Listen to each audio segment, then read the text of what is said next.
Hello and welcome everybody to ZGG Week 8. We are in the final weeks here for Iron, Bronze, Silver. I am Thousand Eyes alongside Let's Amp, and we are going to be getting underway in this draft very soon. We have Hyperion Shadow versus LGC, two teams that are currently sitting near the bottom of our standings and are looking to try and get into the gauntlet here. Honestly very excited for this game. Not only because it's my first time ever being allowed to shoutcast, because I was at work and I was already just hyped for this entire game. It was literally running through my mind the entire day, and people are already ready to go into the draft. So blue side already banned out Viego, so not having anything, and also top side and support getting ahead with the Tam Kench ban. So no shenanigans with an early flexing. With the early Yeah. flexing. And I think the Viego is Viego's a great ban Yeah. always in Iron, Bronze, Silver because generally these teams are scrappy, and Viego feasts off of that scrappiness. But as we keep going, yeah, we've got the Zac, we've got the Kaisa, the Maokai ban being hovered right here. I'm assuming that's probably just because of a support pick that they just do not want to allow Hyperion to have. Yeah, I'm not sure if I completely agree because never mind. Anivia ban, but Maokai did get buffed a few patches back, as far as I remember, so he's very strong in the top lane meta as well. Doesn't need many resources or much in terms of jungle attention to really get through everything that he needs. And we also have a Nautilus ban, so entire ban from Hyperion focused mostly on the bot side, and a flex ban with Tahm Kench. Yeah. And LGC does not want anything to do with junglers. Yeah. We will see what they want to prioritize here. I have not had the opportunity to go through these players and their champion polls to see what is like a big pick priority for them. But I would allowing. Ooh, Okay, right out the gate. That is taking your taking that's your wins into taking a your own big hands. gamble. Oh, that makes Yeah. me happy as a top lane main, and also aggravates me at the same time. Hyperion already answers with Misfortune and Leona. That's actually going to hurt. Like, a lot. Misfortune did get buffed, like, I think in 11.17, where her ultimate now does 2 more waves of Cannon Barrage. Oh, no, not Cannon Barrage, that's playing. Of her ultimate. Yeah. So the lockdown from Leona in combination with said ultimate is going to hurt. And LGC with Callista Alistar, so also a Okay. very early aggressive lane. This is two bot lanes that are This just gonna is beat the this is crap out of going to each be other. awesome. Yeah. Yeah, this should be a very interesting and aggressive bot lane. Neither one of these lanes really wants to kind of give up any pressure. So I feel like jungle presence is going to be very huge here. Yeah, they are going to fight about for every single inch of the lane, and a Kale as an answer. Okay, and a Mumu. Okay, so they are Yeah. not going to let them have anything in terms of team fighting. A Mumu very strong right now, with the second bandage toss. Very strong in, I would say, I think every elo at the current moment in time. Kale also a very good late game insurance, of course. And I'm just very interested what the junglers are going to bring to the table. Anything that's gank heavy or also very good in skirmishes to Well, like give there you go. bot lane. Okay, here we go. Yeah, take out the Hecarim. Don't let him get that. Yeah, so I mean that is probably where a lot of these bans are going to be because I think both Yeah. bot laners want to be like, all right, wait, what is a jungler that can have early pressure that we don't want to play? Let's just take that off the board Yeah. because man, it is really looking scrappy early on. Yeah. Oh, and Arya's a counter against whom? So the Kalec's going top lane, probably? That's a Cartson ban. I can tell you right off the bat that specifically is a ban towards Cartson, I believe. If I'm remembering correctly, Cartson plays Ari a lot. So Ooh. taking away comfort. Yeah. I mean, the big thing, especially with Iron Broad Silver, is it's less about banning what meta is and more about banning what these people are comfortable on. Because if you take those out, it opens, like they have to play something that they are not as great at. And generally in this elo, that means there is a Oh. significant skill drop. Okay, and the counter ban again was an Oriana, and immediately the answer for the Galio. A good blind pick, also very good for early skirmishes, especially with the Predator build at the moment going around in high elo. Very strong for, as said, early skirmishes. Scaling also. Oh, ooh, I'm sorry. Hello? oh, Is please that a don't mid tell me. lane vein? Oh, we getting caps in here. This is gonna be What? good. Wait, hold What are we on. doing? I'm gonna do you one better. This is going to be a Wayne top and an Ilaoi mid. That's worse. This doesn't make it better. It may Oh not my make it better in goodness. terms of draft, but it's going to make it amazing in terms of entertainment. I know this. This is going to be a dumpster fire, and I can't wait. It's Jungle Oh, Mordekaiser. Okay. I'm actually kind of excited about that because I know Mordekaiser, oh he got yes, he sir. got some buffs a little while ago to allow him to jungle essentially. Yeah. And nothing really ever came of that. So I'm excited to see how that kind of works out. This just makes me happy. I can't wait. What's for the last? What's the final answer They also need a from? jungler. So Yes. Hyperion probably going to be looking for some kind of early aggression because the only thing they've got right now is the Leona. Galio. Mhm. Oh, there we go. That'll do it. Ooh. Yeah, Oh, if that is okay. locked in. That is a very good draft. Early game Jarvan. I mean, I don't think there are a lot of people who have not expected the level 2 gank from Jarvan. As a top laner, I had the honor of experience that more than once. Oh, this is going to be amazing. I'm so looking forward to this game. Oh, Yeah, I'm we honestly really will. happy. Yeah, we will be getting into the draft itself fairly shortly here. Teams are just prepping as we get into that actual draft. But yeah, first of all, I want to see where the champions on LGC are going. Yeah. I can almost I almost positive that Mordekaiser is going to be the jungler, but everything else feels a little in flux because like Vayne, Callista, I've seen solo lane Callista. Like that is a thing that some people will do. Mm-hmm. So the Vayne could be bot side, Alawi could be mid, and Oh. Callista top. Like Vayne could be mid or top, and then they send Callista bot. Like there's a lot of There's a lot. wishy-washy stuff. There's a lot of flex potential. Oh, this is going to be very interesting. The thing is, I'm not quite sure how LGC is going into this game in terms of game plan. What I mean with this is, yeah, Eloy is strong in not skirmishes in a direct 1v1. And don't get me talking about when she hits level 6, but if she has time to like set up her top lane at tentacles, I think J4 will be like, yeah, okay, bot side looking very nice this time of year. And completely leave top, as top is a basic island.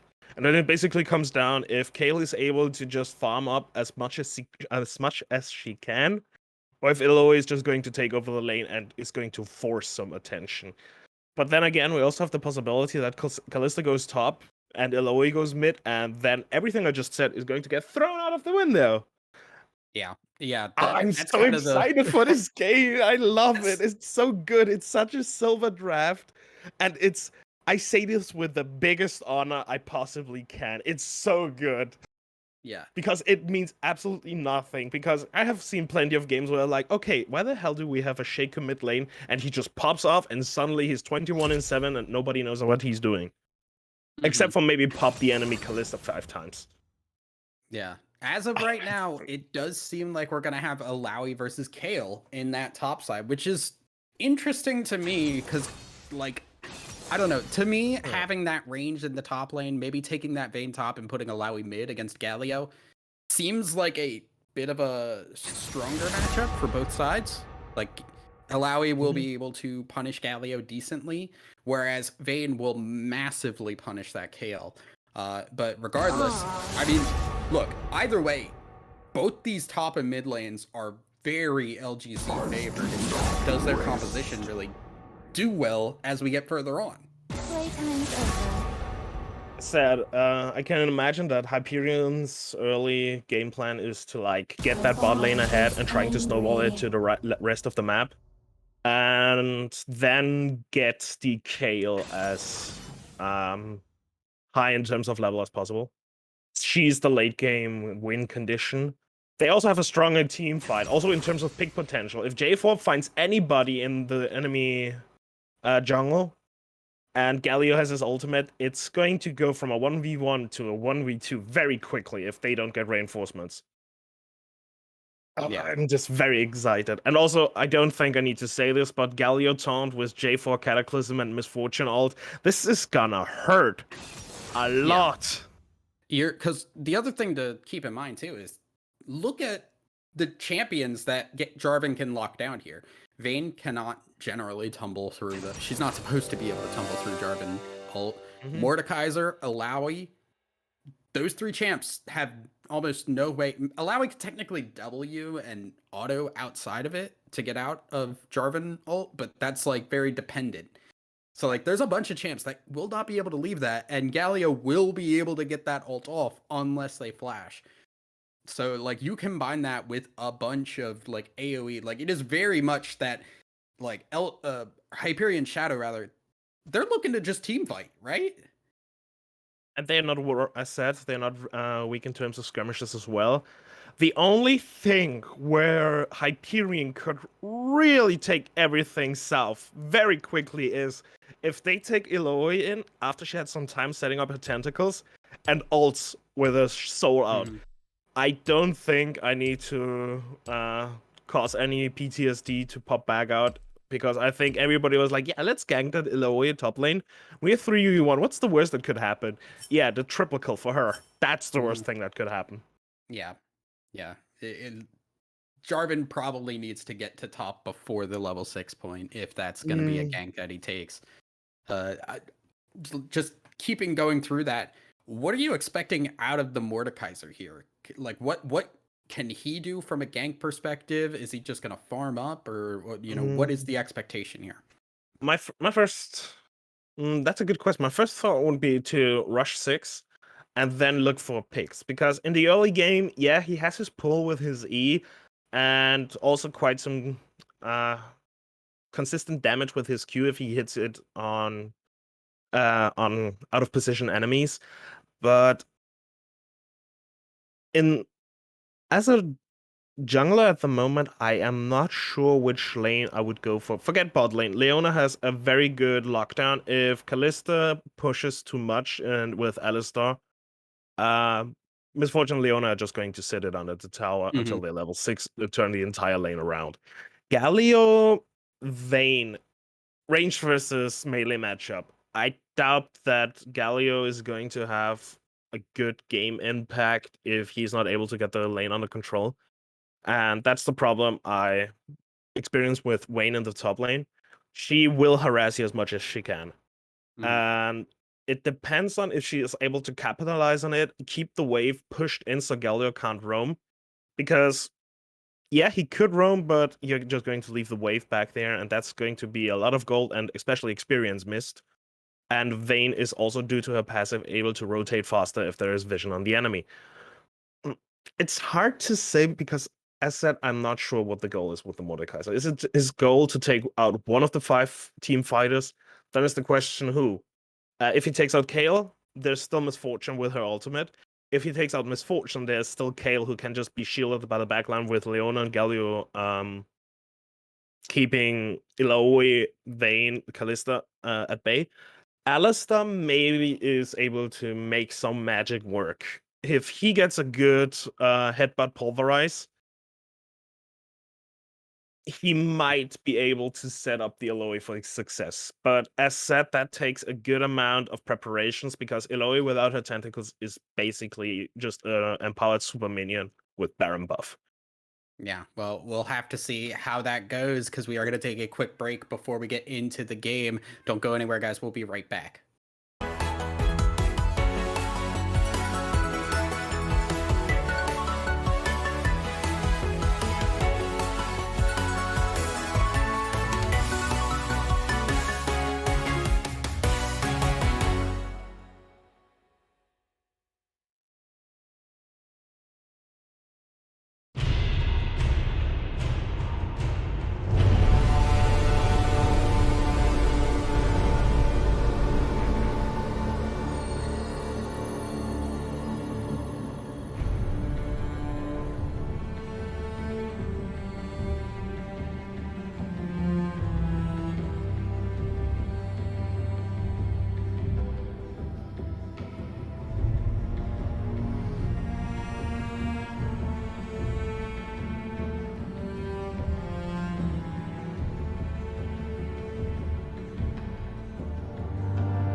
And welcome back, everybody. We are into game. We have LGC Spartans on the blue side and Hyperion Shadow on the red. Teams are just going out for a 5-point start. A little bit of a lazy 5-point start from LGC, but regardless, it does look like we're just going to have a pretty standard start, all things considered. It is. And in terms of runes, we have some very interesting choices. Misfortune with the Arcane Comet. Not something I've seen a lot of players take on Misfortune. I've seen like Press the Attack and sometimes even Conqueror or Dark Harvest, but Arcane Comet is probably a first for me. It was a thing for a little bit. I forget how it fell out of meta, but I do remember it being like you could just Arcane Comet with the E, and it's impossible to avoid. It's a lot of free damage. But it does fall off a lot harder than that Press the Attack. Yeah. Teams are just kind of getting underway here. Everything's standard. Both junglers starting on that top side, looking to try and maybe go for something on the bottom side for a first gank. Yeah. Both teams and the bot side have a good setup for ganks. I mean, Leona with her EQ combo, and as mentioned before, the Alistar with his EQ. And so it's going to be a fight of probably who reaches level 2 first. But at the moment, not very much happening. Yeah, should be just pretty slow for the moment. Interesting to see that Vayne has gone for the door and shield, though, over the blade. Yeah, Galio's Q does hurt, so it does make sense in a lane standard.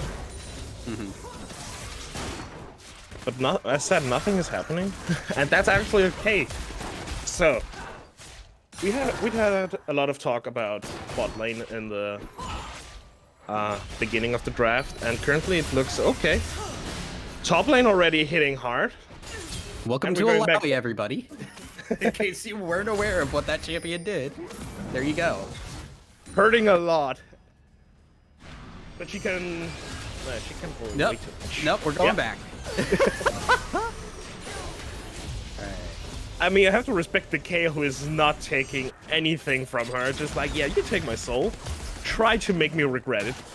And we have Mordekaiser as the first body in bot lane, and the second body in terms of J4 takes the scuttle grab while Mordekaiser gets nothing but his position given away. Lopper's in. Uh-oh, wait. Are we going for the dive here? Broken Window's looking for it. It has the W ready, but we'll just back away.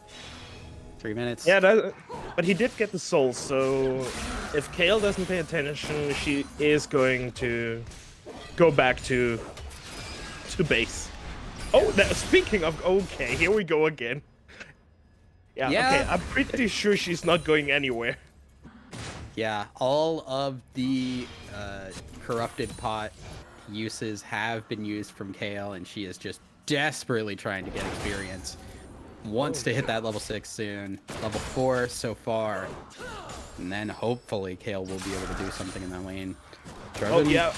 Possibly looking for a gank mid. Yeah, here we go. The condemn will stop 3 minutes. Good job. Yeah. That was a very nice condemn.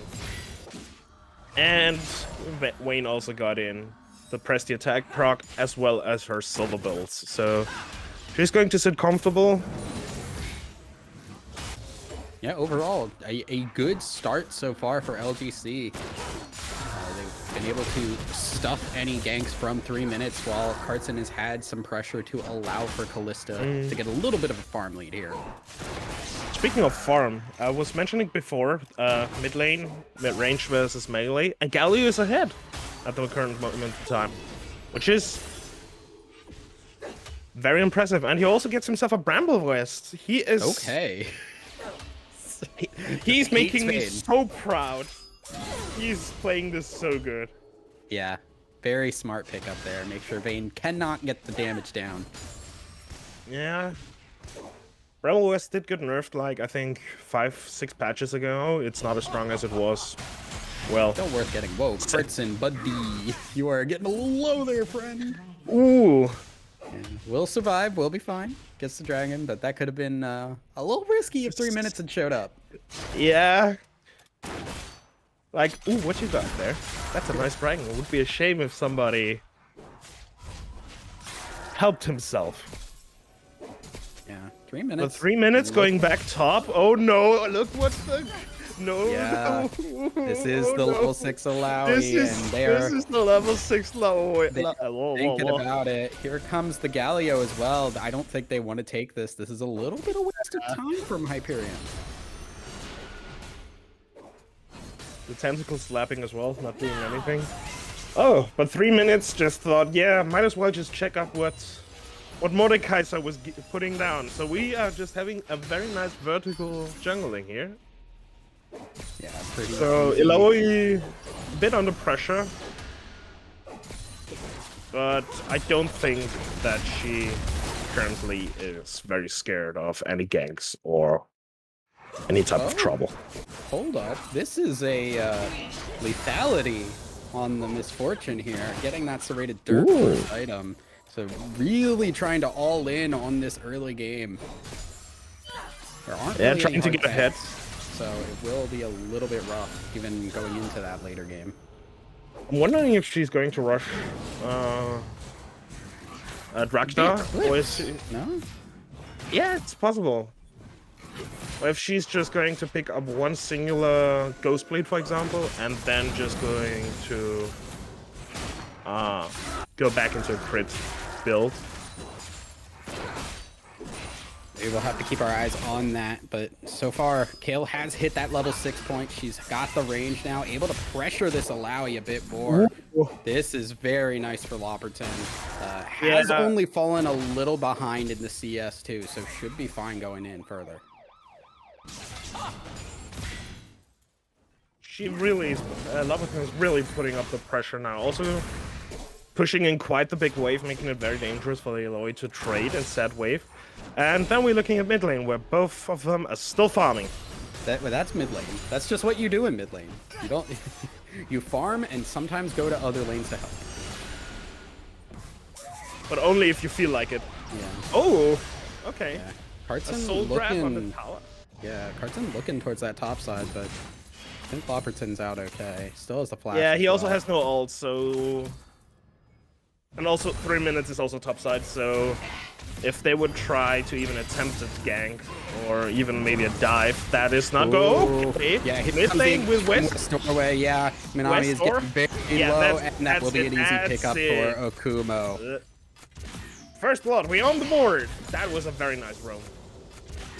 Yeah, good roam there from West Doorway to get in there, get that damage down, and pick up the first kill. First blood at 8.5 minutes here. Very slow game for us.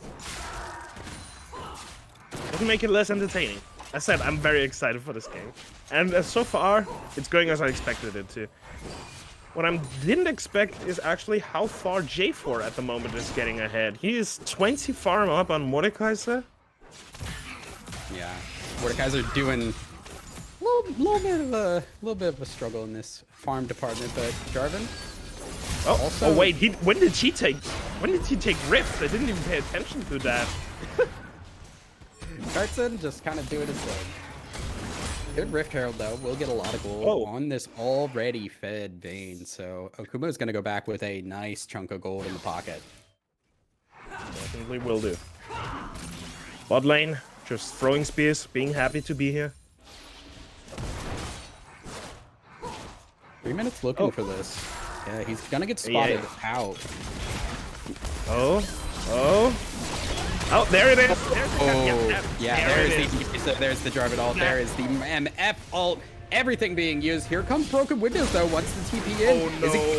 he needs the soul. There it goes, the ult, but I don't think he got the soul, so he's just gonna go down. Galio comes down in to help. Cartson is now flashing away to stay alive, and a major mishap there.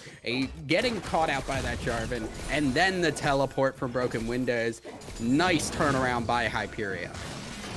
And that was what I was mentioning before. The Cataclysm combination with the Misfortune ultimate and, as said, Leona doing Leona things. That hurts. That hurts a lot.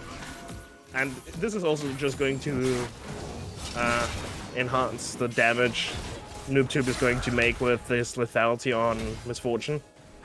And they're also going to secure themselves. Oh, should have this. There's no jump. Yeah. Lopperton is kind of pushing this here, though. Oh, Carson does have the ult.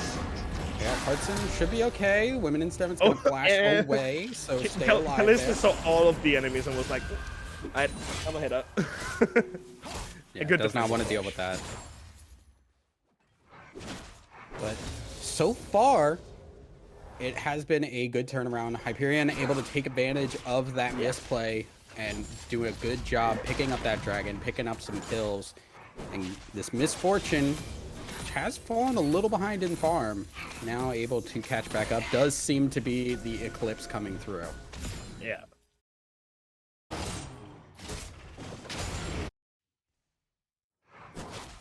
Okay. I was still going for Rome, or just taking a little visit what Summoner's Rift has to offer. Which is no problem if you have some downtime. It never hurts to just look for your teammates. Maybe leave a ward or two, or just maybe meet the enemy support on the river. Oh, we're going. Oh, mid lane. Come on, did you not see him? There is the condemned to stay alive. There is no Jarvan ult to come out yet.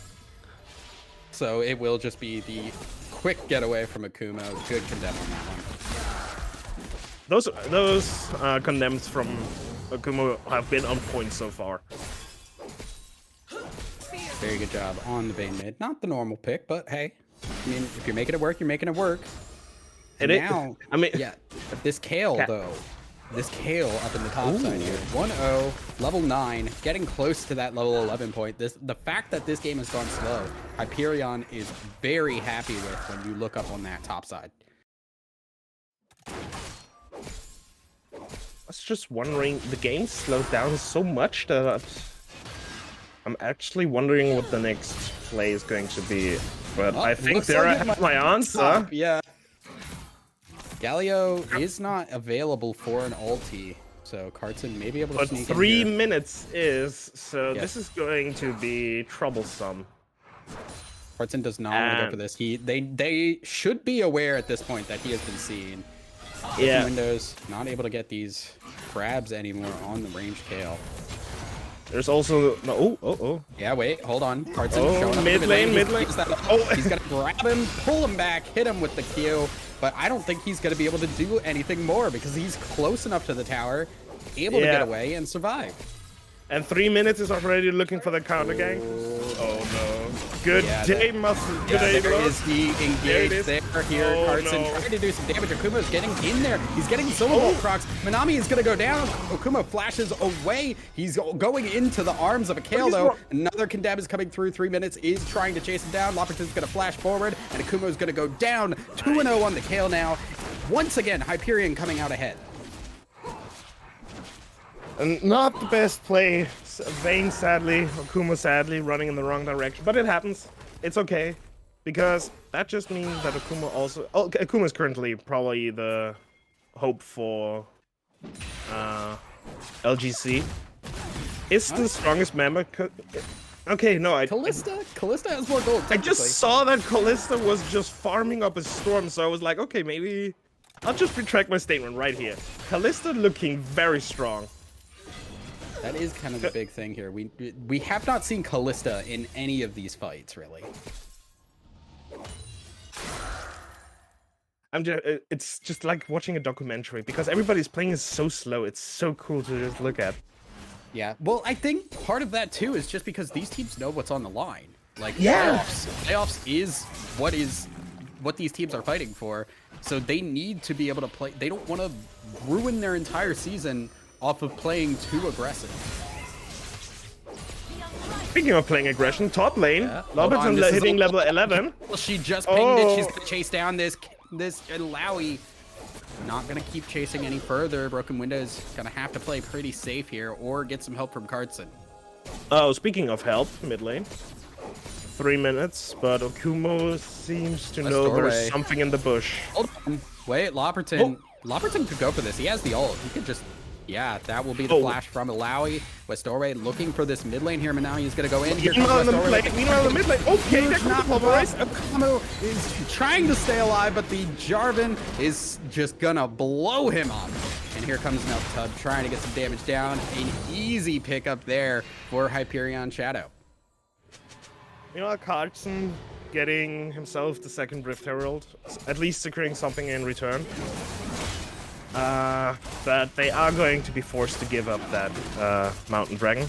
So we are getting Mountain Soul this game, which for both teams is actually worth a lot, but I think Hyperion can get more out of it. Hyperion will definitely get more of that because the Jarvan's going to get some tank stats. Leona's going to love it. Galio also going to enjoy it just with that Thorn Mail once that's completed. There's a lot there. Artson, what are you planning? I don't know if you win this one, buddy. I don't think he wins this one. Yeah, you are not going to get anything out of this, I don't think. Yeah, Manami's just going to back away. From Cartson. Cartson going to die here, too. And there is the 1-for-1 trade. Does not get the opportunity to use that Rift Herald off the kill. Actually very impressed because Mordekaiser was down 2 levels. Oh, speaking of being down and being impressed. Jesus Christ, where we going? Broken Windows is gonna be traded here. There's the ult from Lopperton, and he's gonna pick that one up easy. This Kale is online and ready to go. Although, hold on, but Akumo. No. Akumo's smelling blood in the water, but I think he's. Wait, what? Oh, he didn't see that. Lopperton already backed off. Yeah, Lopperton playing smart, getting out of the way.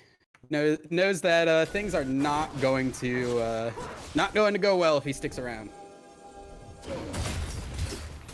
Storeway going in on Reximus. Women in STEM looking to try and follow, and yeah, that is just a flash from Reximus to get away from that. Does not want any piece of that. There's an uptub. He's also not sure where Mordekaiser was. Oh, wait. Oh my, I just saw it, the entire jungle of LGC is quite warded up. We have a control ward, we have a Farsight alteration, and we have a normal ward. So bot side knows exactly where Mordekaiser is. Yeah, and those are wards that are gonna just stay there until they get cleared, so lots of safety for Hyperion now as the Rift Herald's going to be used mid. Galio is up near that top side, so first tower should be going down here. Broken Windows. Oh, speaking of top side, here we go again. Broken Windows going in. Now here comes the there comes the Aloy. There is the Aloy.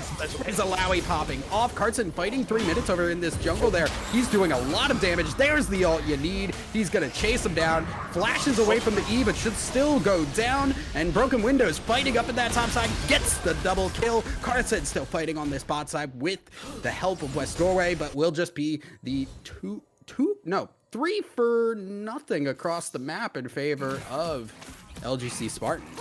There happened so many things at the same time I completely lost track. So in top lane we got a double kill and a 1,000 gold, 700 gold shutdown plus the 300.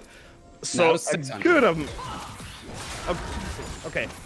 I was just seeing 1,000, so I was kind of confused. But Loverton just back into the fray, just like old Kale did.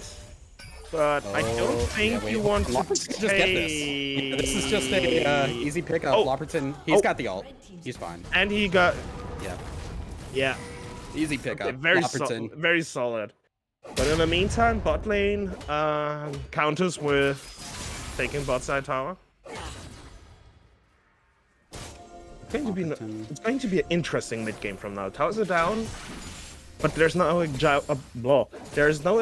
objective coming up besides Baron, which I don't think any of the teams is currently able to shred fast enough. No, not at this point.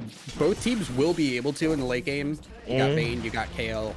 Lots of shred ability there. Kale has hit that point where she is able to take towers down very quickly as well. So yeah. She is getting to be a bit of a threat. Level 13. We're waiting for that. We are 13 out of 16. Oh boy, here we... The Cassadin of top lane. And now they're going to destroy them. The amount of property damage that is going to do. Those... They saw the property damage. West away. Oh no. Dragging. That was a not very up. good flash. Yeah, Westore staying alive there. So Not even will losing half stay- his health. okay. That was a very good reaction.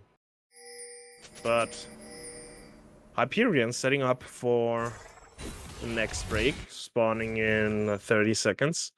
And, well, LGC is just probably forced to give this one over. There are 4 people bot lane, and Kale is clearing out mid wave, pushing that in as well. So they are going to have mid pressure and, well, member pressure on the bot side, rather. Top side, lots of pressure, but this is going to give away another dragon. This will be the 3rd dragon for the side of Hyperion. So this is a bit of a awkward trade, in my opinion. But I think it's the right one, because if they are trying to force to take this 3rd dragon, I don't think they are... Oh, top side, Carson. Yeah. Lopperton taking a little bit of fight here, but I don't think he can really do a whole lot here. Just wants to clear the wave. Just keeping up the pressure with a crossplay, which is also very interesting. Just trying to get back into the game by any means necessary, but Minami, Galio, he's here, and... Yeah, here comes Broken Windows. He does not have the ability to turn this yet. Not enough people. A little sketchy. That's... Yeah, a little bit sketchy, but that's also what I meant in the early game when I said if you don't set up Ilaoi for success with the tentacles, it's going to be rough for her to be very useful. But as we saw before in the topside river fight, if she has her tentacles and is able to get a soul, she does hurt, even if she's behind. Yeah. Meanwhile, I want to once again get a quick check here. Lopperton level 14, about halfway to 15. So this is starting to get a little sketchy here. Kale almost has that Rift Maker as well. Definitely getting the levels if she is not getting the gold. But I like that Lopperton is going around and trying to get as much gold as he can safely.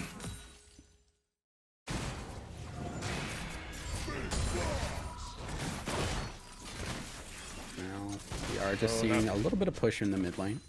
We're having the classic Aram. Oh, Aram, but I like how both teams are always cleaning up the jungle camps. Whoa! Oh, so Exodus going in. Yep. Here comes the ultimate from Carson there. He's gonna get the MF, but not able to really get onto her. Now with a flash forward, should be able to kill her. There is the pickup just after the ult ends, so does not get the stats, but they are chasing him down regardless. The AoE is there. They do not have the Kale. She cannot put the damage down. Rexibus is running away. Okumo is going to follow with the flash and with chase another down flash. this Leona. Yeah, and Rexibus will go down. Okumo now has to fight this Jarvan 1v1, gets the shield bow proc, will be using the stem to stay alive. Ultimate from the Jarvan though will close it down. Easy pickup for 3 minutes, but they are losing towers in the process.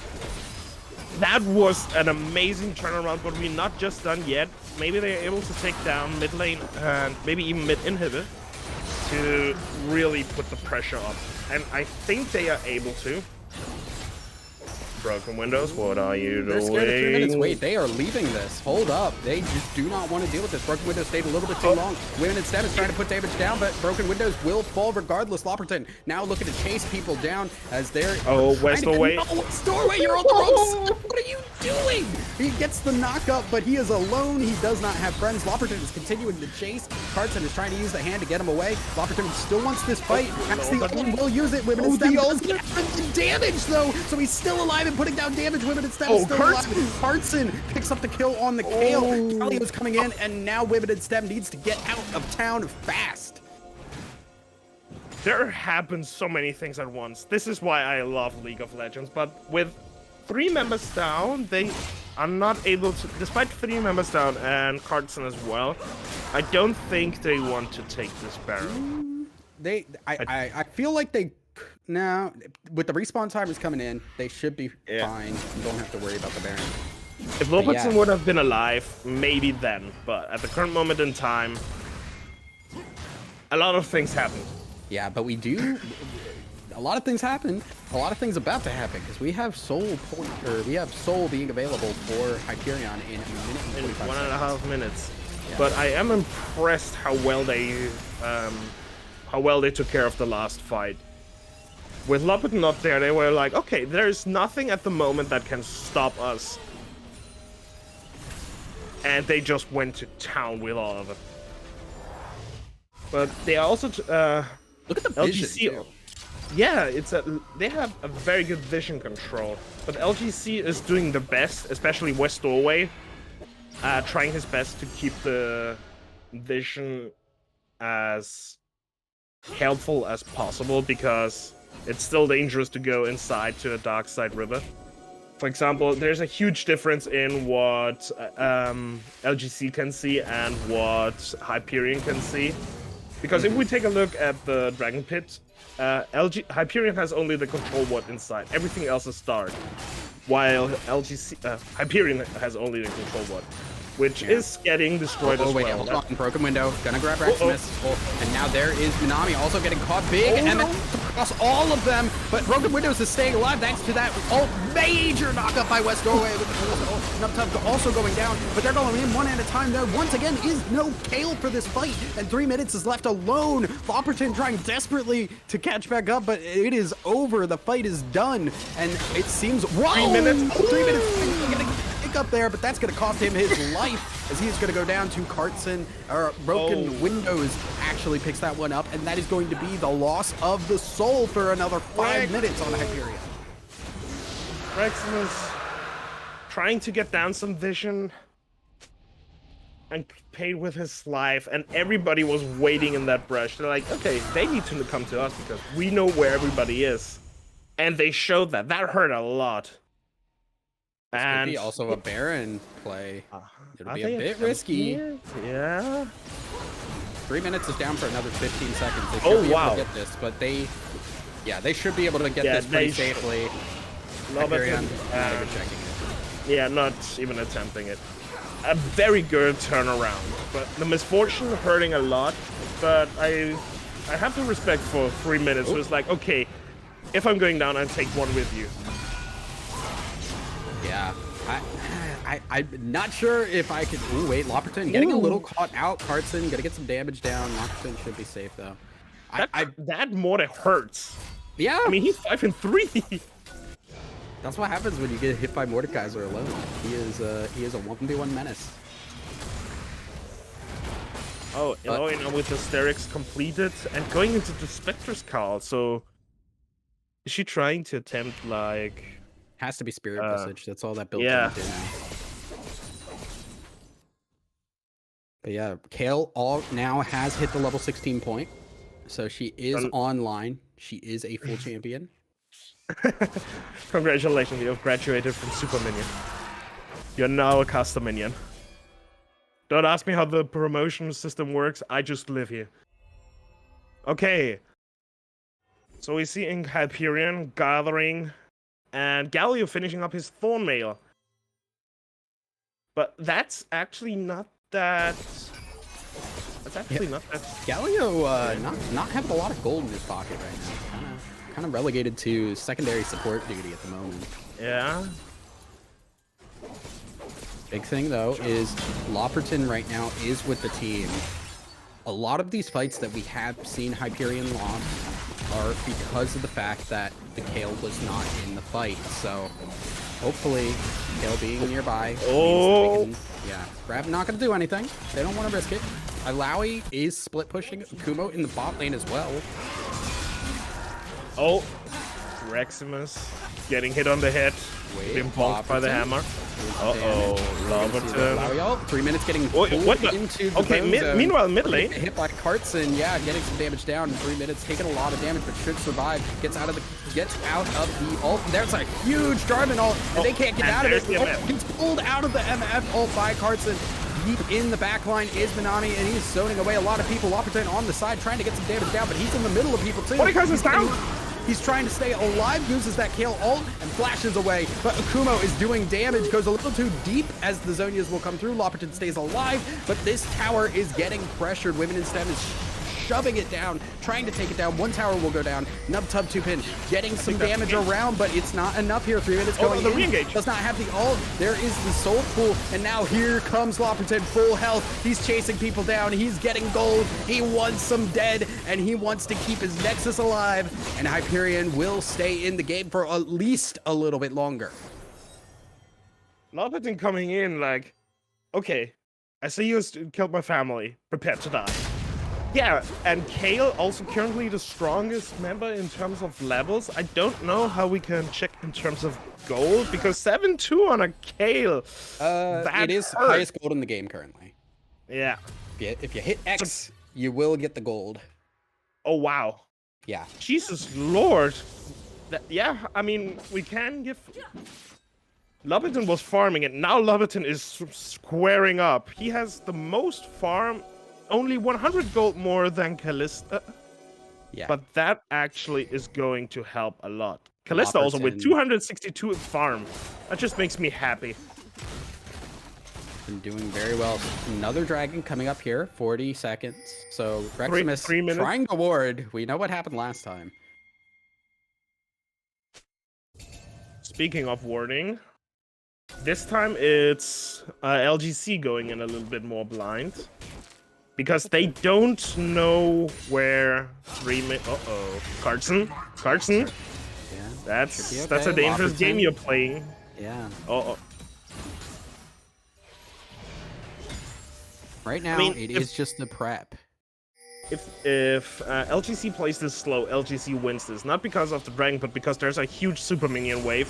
Well, it's still a lot of... it's quite far away from the tower. Just the mental pressure.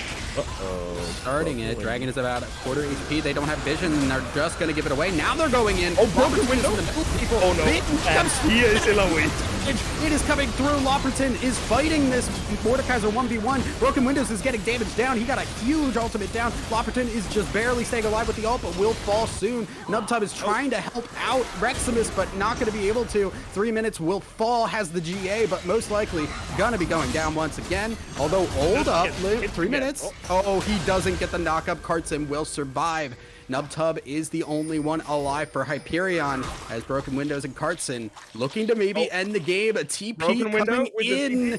Nubtub needs to get back to the base fast, but that one caster minion means he can't get the move speed, and this might end up costing them big time. Broken Windows, he's pushing. He wants the towers down. That is going to be the towers. 2 super minions here. This is going to be the game. Broken Windows is just shoving things down. I think he can end this. There is the damage. Nubtub is trying to get in there, but will fall, and that is Broken Windows ending the game with the TP. And coming from behind is LGC Spartans in game 1. That was an amazing turnaround. I did not expect this. The first thing first, Eloy doing Eloy thing. Mm-hmm. I love this champions and I love to hate her. But everybody played this game well. Carlson coming up clutch with his Mordekaiser. 747. Very strong performance. Okuma with the off-meta pick. Very interesting. Also came up clutch. And Women in STEM showed why farming is important. It was a very good game. There were a lot of things we can talk about. But first things first, I want to hear what is your opinion on this game? I mean, look, you're the expert here, not me. I'm just the one who talks fast. I thought that's my job. We both talk fast. No, But- it was just a very back and forth game. Great job by both teams. But Yeah. I think we are going to take a quick break as we prep for game 2, guys. Do not go anywhere. We will be right back.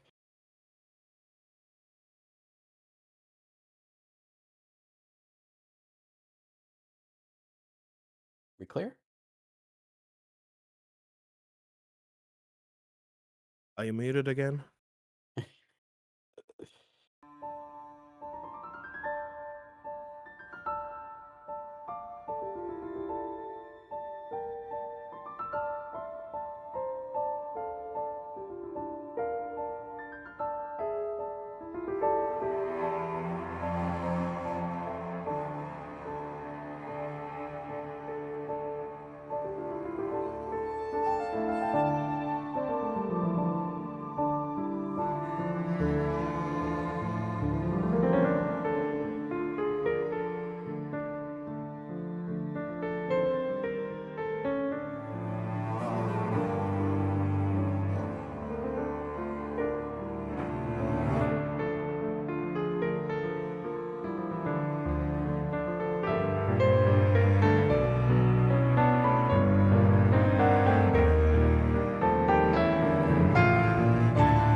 And welcome back, everybody. Team started without us telling them that we were good to go. So we are into the ban phase for Game 2. LGC coming out ahead and coming in, trying to pull out a 2-0 and win this series for themselves. And already with the band scale, I think LGC was like, yeah, you know what? I don't want to see the Winged Angel anymore. So we're just going to take that off the board. And the answer from Hyperion, just like last time with the Kench. And LGC also taking off Anivia and the Sag from the board. So we're having a very basic, we have like a repetition from the last draft. Kale, so far, the only thing that has changed. So I do want to double check what was left open. The Viego was what was banned away last time. Nautilus Oh. being picked up immediately, though. LGC, that did get banned in the... that was actually a new ban. Amumu getting banned instead of the Nautilus. So Nautilus will be the first pick for LGC. LGC. Ooh, and the Shen with the counter answer. Okay. That's actually a very interesting pick. Shen is very good when it comes to reactionary play. So if Nautilus goes in and doesn't pay attention that Shen in topside is level 6, they're going to have a very deep surprise. Yeah, Caitlyn also being taken here. I'll be curious to see if that is the lethality Caitlyn or if it is the general AD carry Caitlyn. Tristana also being picked up. A great pairing with the Nautilus for that all-in in the bot side. This is going to be a very explosive bot lane. Again. I mean, we said this also last game, but then again, LoE came from top lane and was like, you know what? I am the captain now. And then Mordekaiser was like, no, you're not, lol. Get off my plane. Oh, the set? Come on, yes! All right. So we have something strong already. Yeah, Set looking to be up against that Shen. Don't really feel like Set is a good matchup into Shen, but regardless, no, not really. That is going to be the pickup for LGC. And hopefully that they'll be able to stop the Shen TPs if those try and come through. Yeah, my suspicion is also maybe they are going to make it very spicy and put that Set into the jungle. Which my counter question would be, yeah, why? Why would you do that? It has not worked since they got rid of Cinderhulk. Oh. Gnar actually going to be the pickup. So this is actually a Shen support. Shen jungle. Well, maybe Shen jungle. Oh, are we getting a River Shen? Anymore. No, I'm pretty sure this is Shen support and then Gnar counterpick for the set. Actually, I like the set. I like Shen into set better than I like Gnar into set. I feel like that's actually a much better matchup for set than the Shen was. It is. Set starts with his face breaker with his E currently to get some auto attacks in. Shen can just pull his sword and just be like, no, you don't. And we're going into the next banning phase already. Galio taking off the table. LGC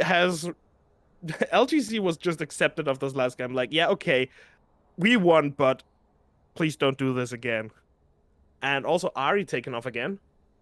So mid lane is not going to have any fun, sadly. And are they going to ban the team or? No, they're just not doing it. They're trolling us. I like the Galio ban though. Hyperion definitely got a lot accomplished with that. So putting forcing Hyperion into something that is a little bit more risky. Come on. What are you doing, both. Hyperion? I like both of it. All right, let's go. All right, so we have amazing lockdown already. That's amazing. Just because if any of those three we have currently on blue side with logic, if Tristana goes in, Malzahar can just put the no button and say, nah, you stay. Yeah, a lot of Hyperion's team composition is just saying, hey, you're not going to get to engage on us. So if LGC try and go for the aggression that we saw in game 1, where they just kind of like went in super hard, that's going to get punished very, very hard. I'm just interested. I like just watching this draft because I'm still not 100% sure where everything is going.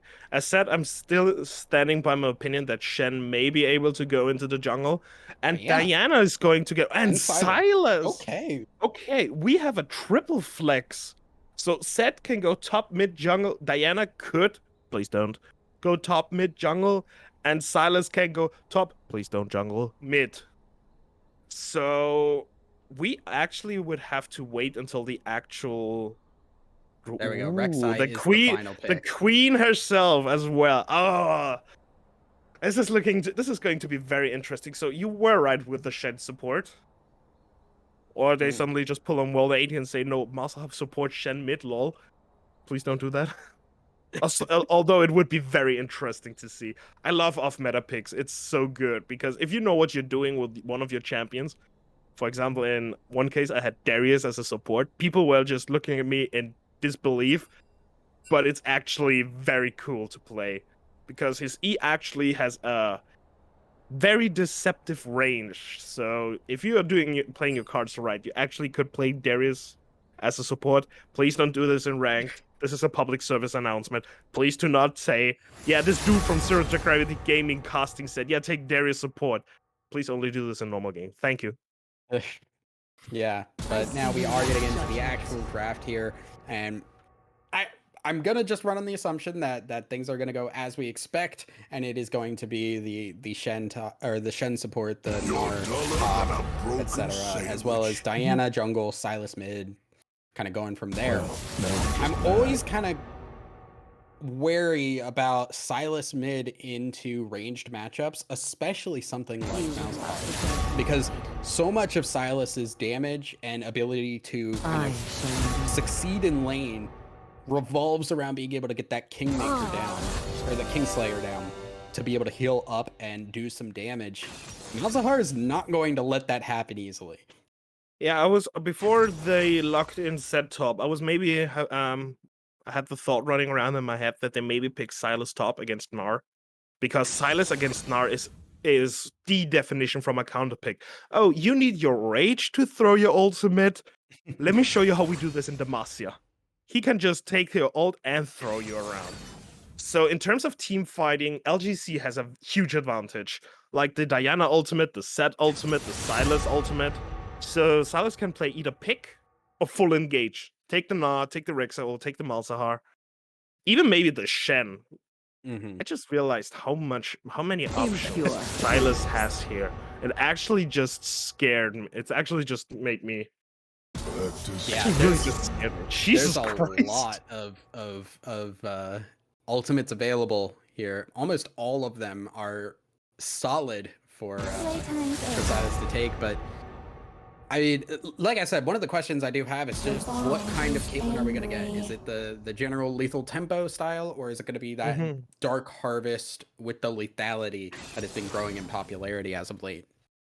I would say both are viable options. Options, not actions. Thank God, no. Because Set and Nautilus, if they get a bit of armor in, or just bruiser items in case of Set, they can be a nuisance to poke down. Also because of Pit Grid, Set's passive. You're not going to poke him out. He's just going to laugh in your face. Yeah. But I honestly hope for lethality Caitlyn, just because it sounds more fun. To be completely honest, I love such things. So it really is going to be the Shen Caitlyn. The thing is,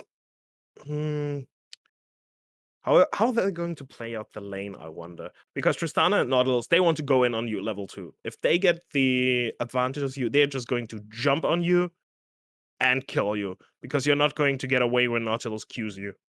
Like, yeah, you can flash, but he has a root as an auto attack. You're not going anywhere.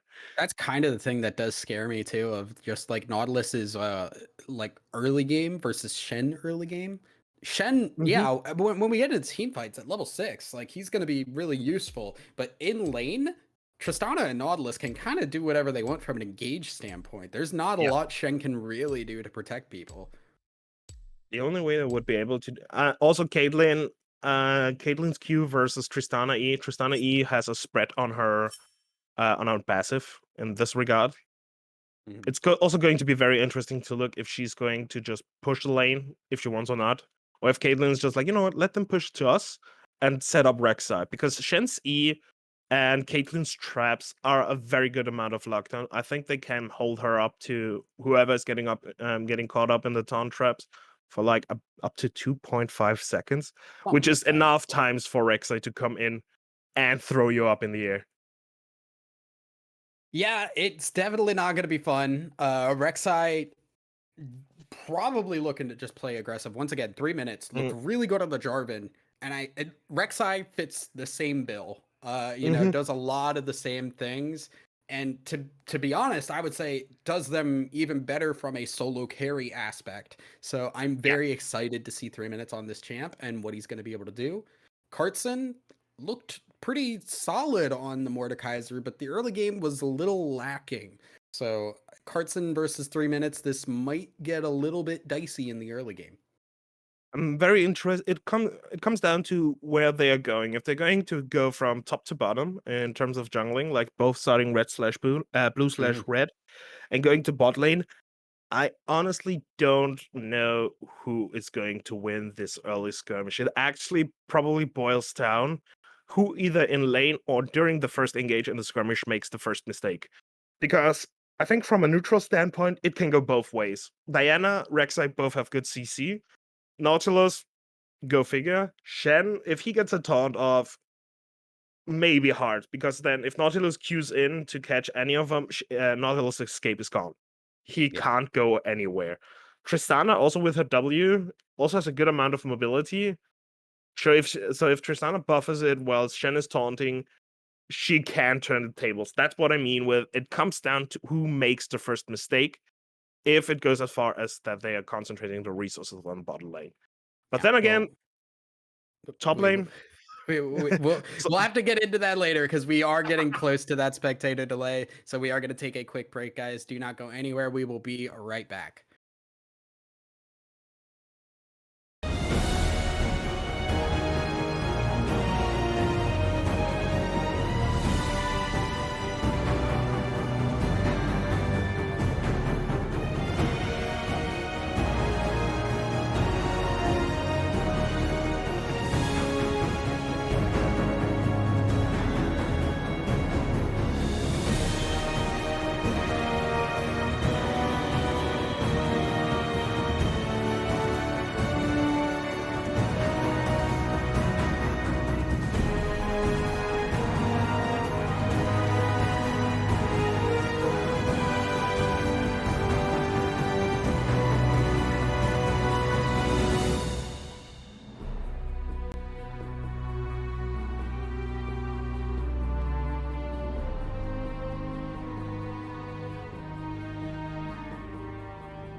And welcome back, everybody. We are into game 2.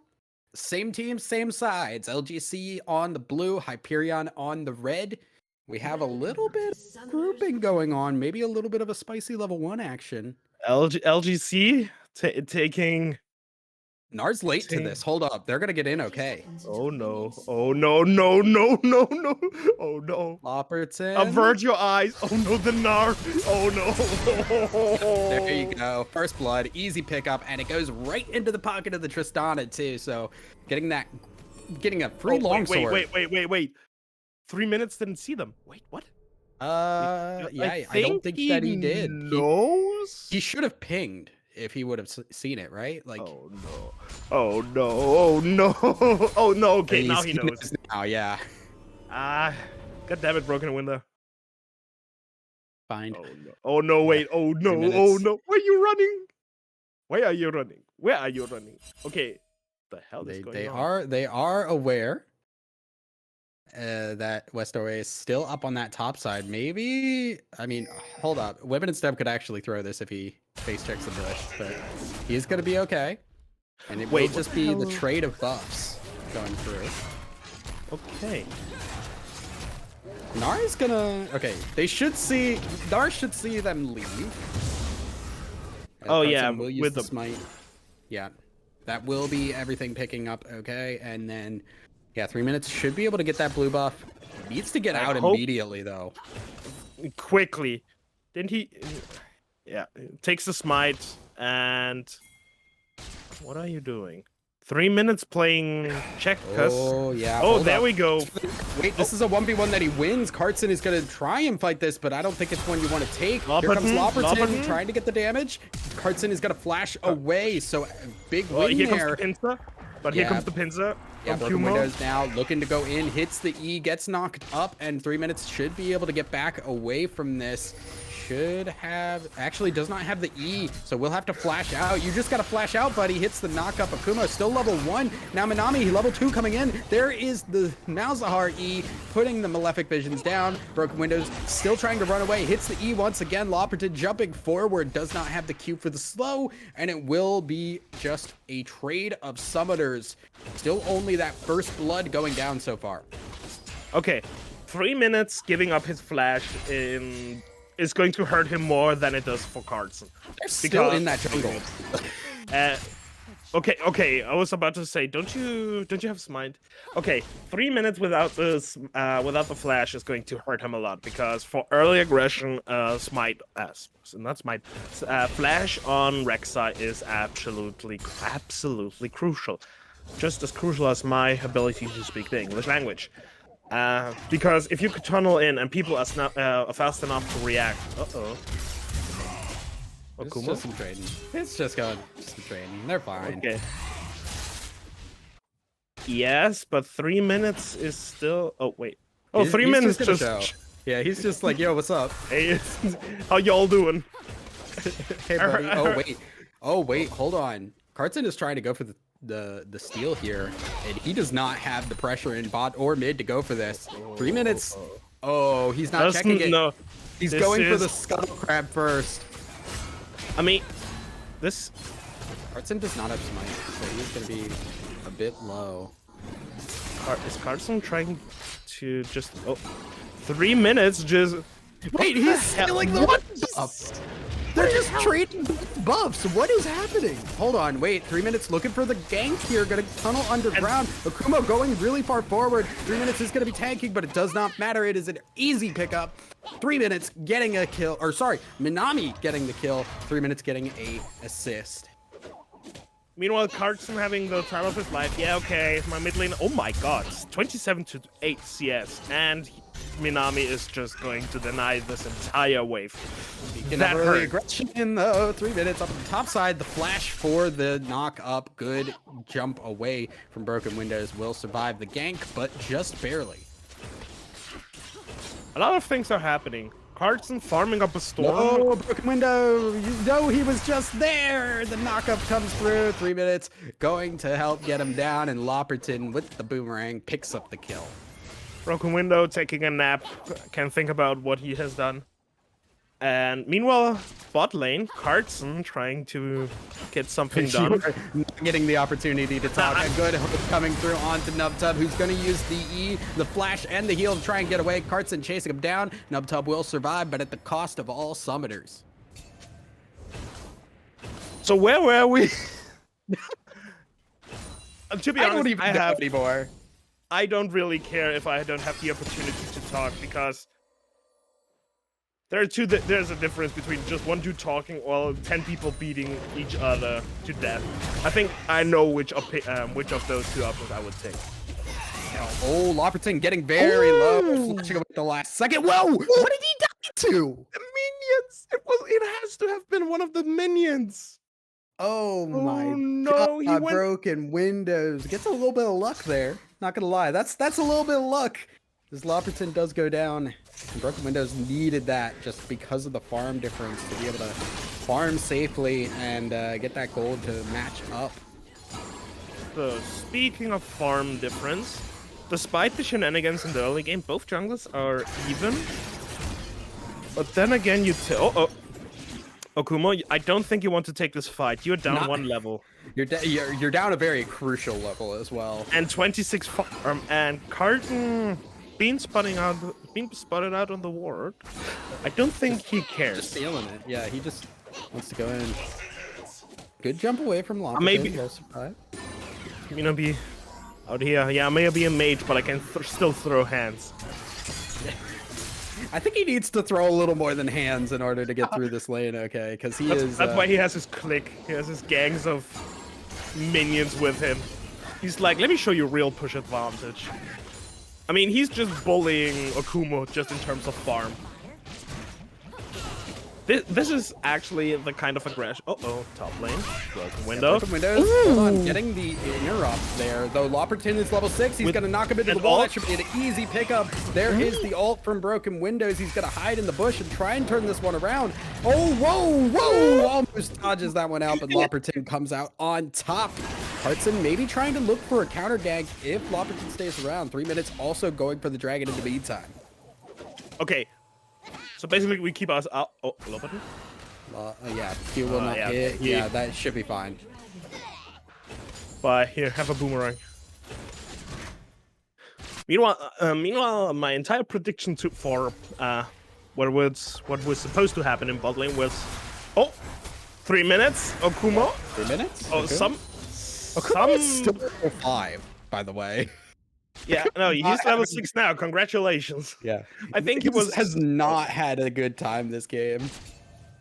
This is how you play a ranged versus melee matchup, ladies and gentlemen. You're supposed to be a lane bully. Oh, Pink's coming up for mid lane. What is I mean, meanwhile, 3 minutes.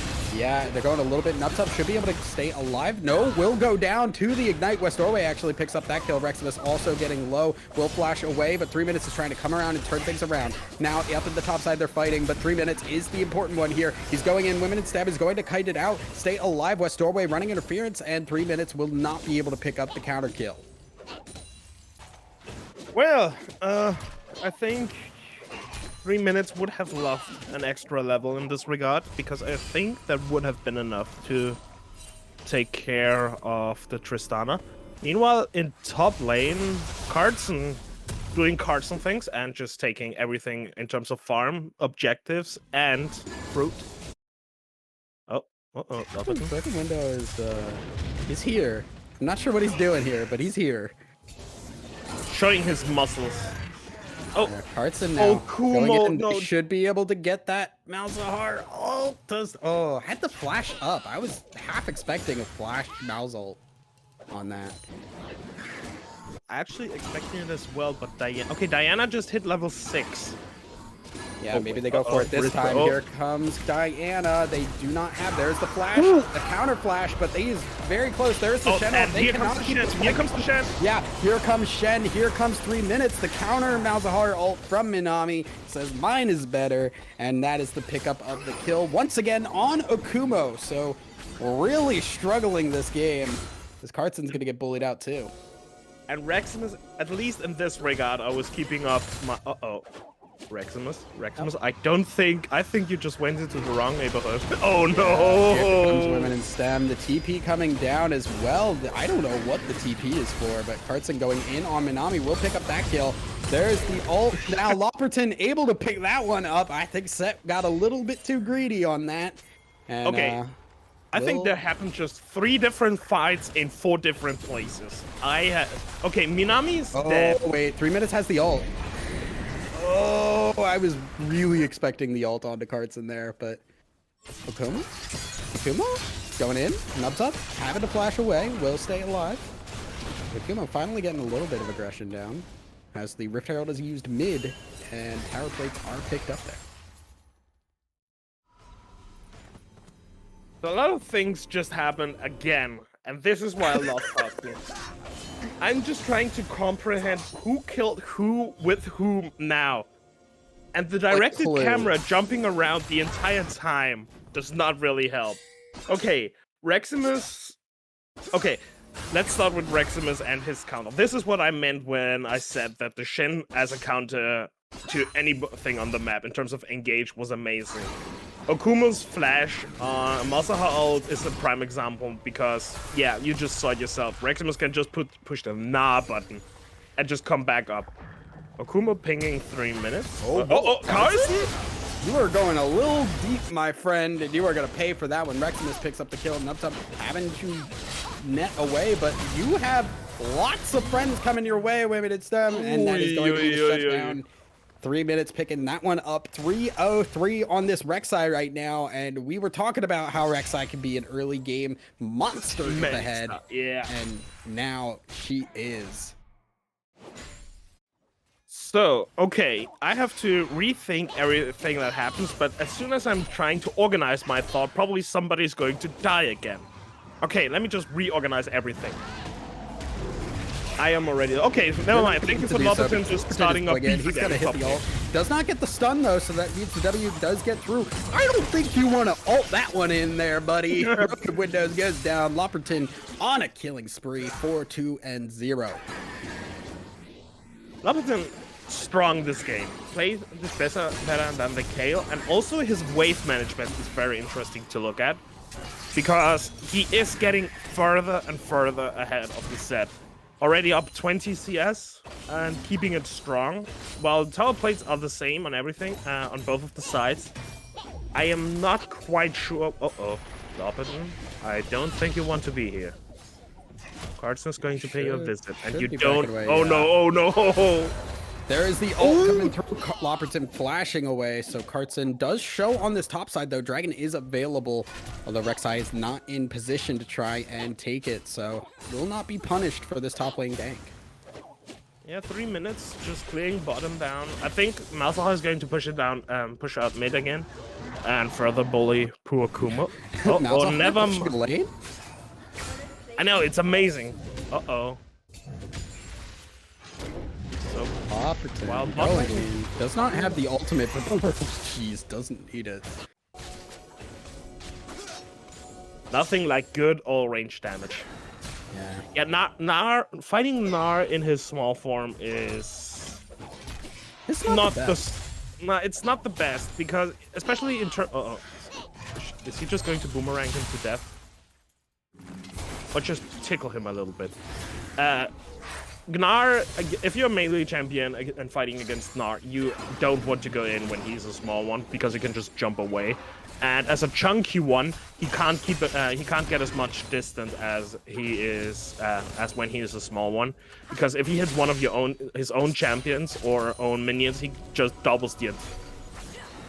Hold on, hold that thought. Kartson is once again going in blind and may pay the price, though. 3 minutes getting low. Will also try and stay alive in by Women in STEM. Will get the shutdown, so he does have the reset available. Now Reximus getting a little caught out. Now Women in STEM is the only one who's able to really do damage. Akumo is trying to go in, but he is not anywhere near powerful enough.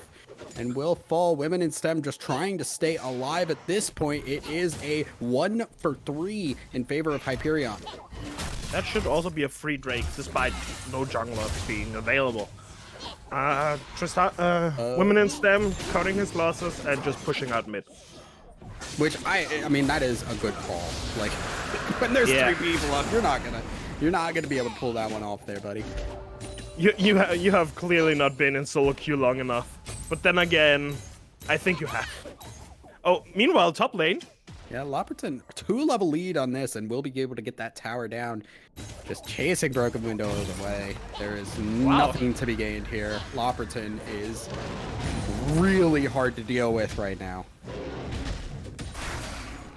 Yes, yes, indeed. Also, Rift Herald is back up again, so if 3 minutes is able to secure that, he should actually be able to take mid tower as well.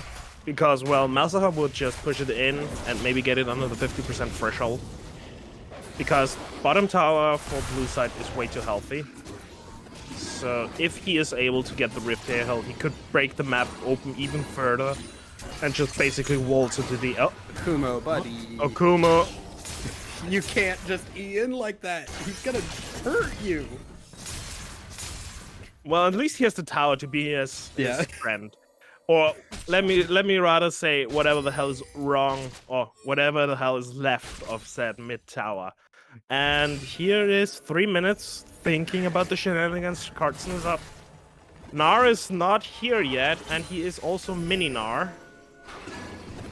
This is pressure in favor of LGC, so if they want to go for something here, they could. Broken Window's trying to get in there, but they're going to just divert off into the ward. This should give Gnar time to show up, but will just be... Shen, Stand United, also back online. They're looking So to it's dive Nubtub. Women in STEM taking the tower aggro. Reximus gonna and show here up. comes Reximus. Here comes the damage. Cartson once again getting caught out in the middle of nowhere. And here is the pressure I was talking about. With Carson off the lane, yeah. With Carson off the map for the next few seconds, they are able to secure this Herald, and even with the numbers advantage, they should be able to take down mid lane. I have the feeling in the last 2 games, top and bottom lane kind of switched personality, because top lane normally is like the island, and I have not seen a lot of action. Oh, broken window. Okay, yeah, he's just flashing. He's been using that flash of cooldown every time, huh? Oh, well, I mean, when it's that or die, I feel like it's, well, you die anyway. All right. Speaking of... Yeah. Oh, meanwhile, mid tower gone as well, so... Oh, this is going to be a very aggressive push. Yeah, although wait, Oh, Minami meanwhile- actually got a little bit too aggressive here. Cartson still does damage despite being behind, and will pick up the kill on Minami. Will also flash. A little bit of to disrespect. Imagine needing flash, lol, Carson 2021. But... Meanwhile, top lane taking down 2 tower. Oh, no, okay. Inner inhibited tower is surviving. Broken Window is back into the fray. Meanwhile, 3 Window is taxing everything Carson owns.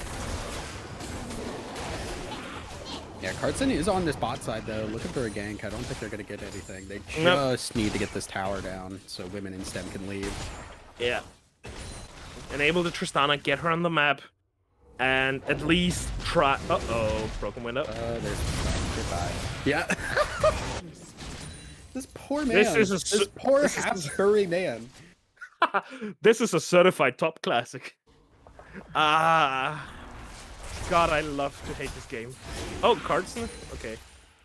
Okay, Carson is just trying everything he can to keep up. Oh, Westor? Go away, getting a little bit caught out here, but he has friends, and Nubtub is not prepared for it. Yeah, Reximus is just gonna go down. Although he may have saved him with that Q, with that armor. There is the flash. Reximus going in, staying low. Women in STEM hitting the tower a couple of times, but Cartson will survive, pick up the double kill. Oh, while it wasn't amazingly played, it was a win for LGC. Not even close, baby.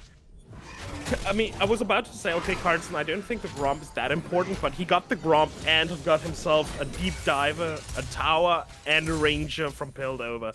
Okay, that was very well played from all parties involved. Yeah.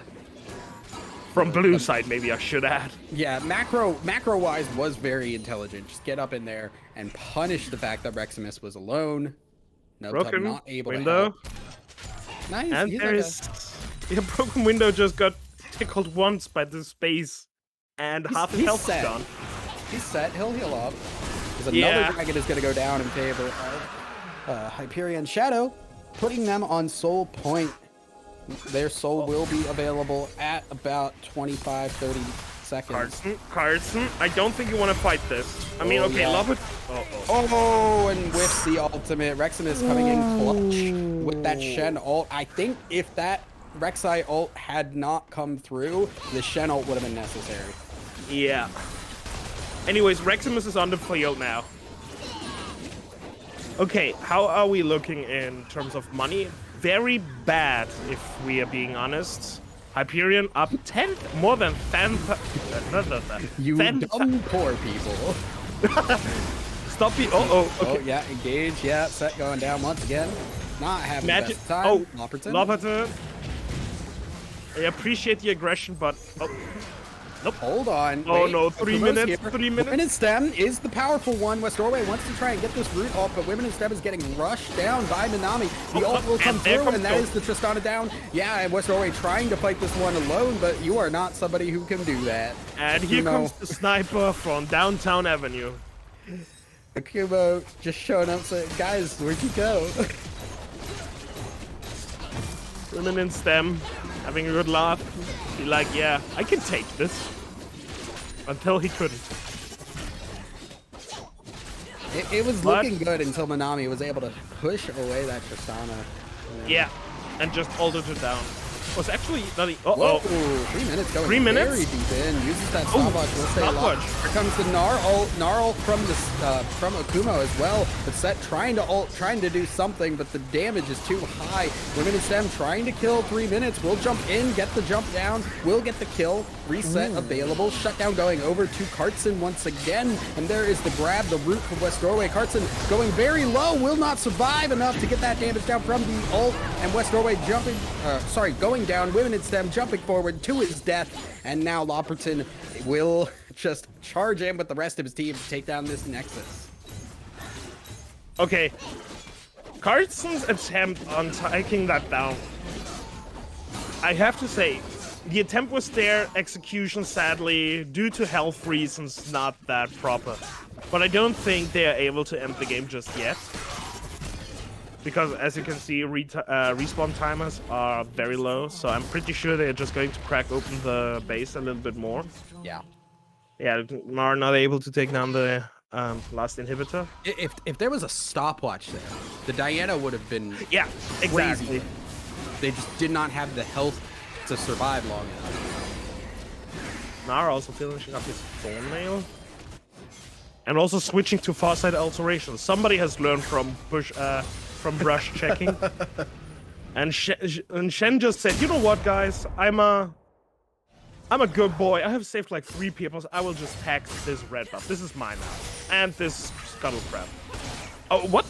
Okay, I just noticed that Shen is 3 and 2 and 10. Good Lord Almighty. That Shen has a Q max too. Did not max the taunt. Oh. Which is not the norm for support Shen. You usually max the taunt for support Shen. Reximus doesn't care about your antes. He's upping the ante. The taunt doesn't do damage though. You do, darling. You do know the best. Oh, and there's Luke to pin is gone. Nubtub is gone. Goodbye. Nubtub also Anyway, not having the best game. But anyway, let's talk about Shen. Yeah. I heard y'all heard. Y'all were scared of being well. Okay, let me retrace. Words. Okay. Yeah. Thank you. I heard y'all are scared of the enemy. Let me show you. The best CC to the enemy is death. And Reximus is really showing that this holds true. Meanwhile, my name is standing on a board. Minami. That's what I've been going with. I might be entirely wrong. But yeah, that's what I've been running with.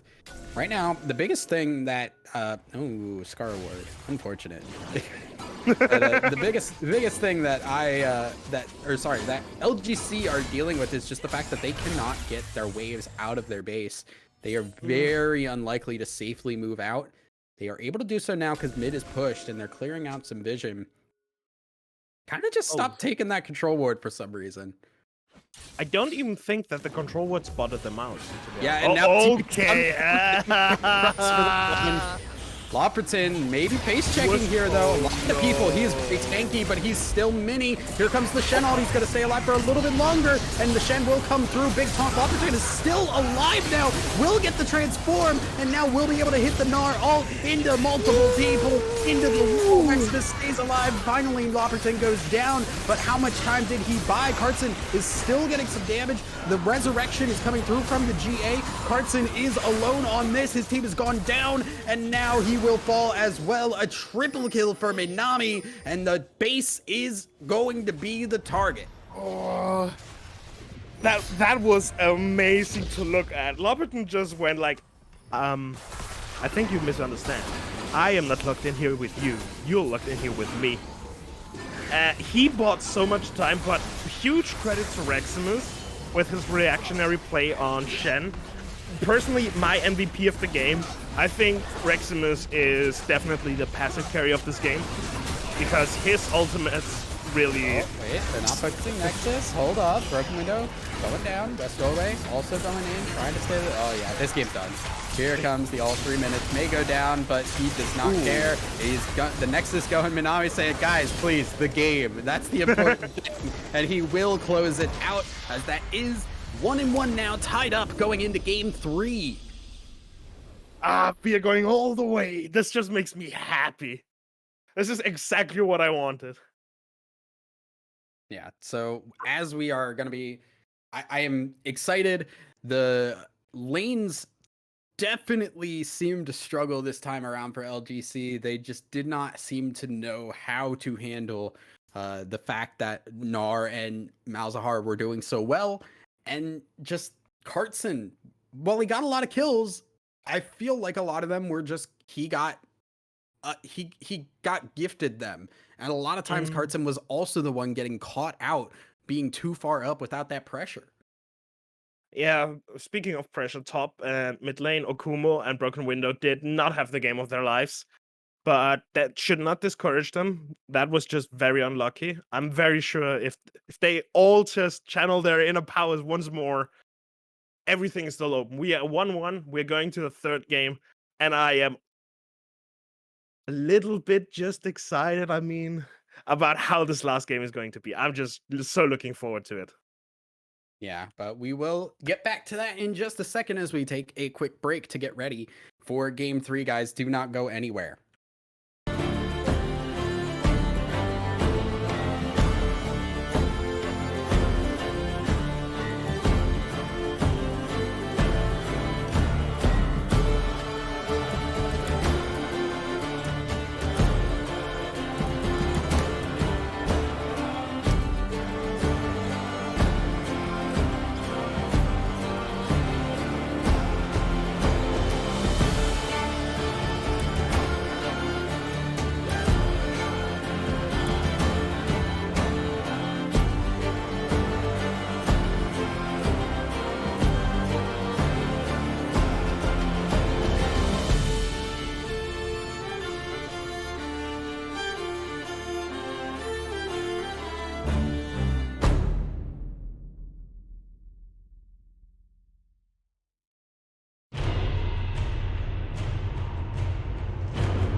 And welcome back, everybody, to Game 3. We are going to be getting ready into the draft for this final game in just a second.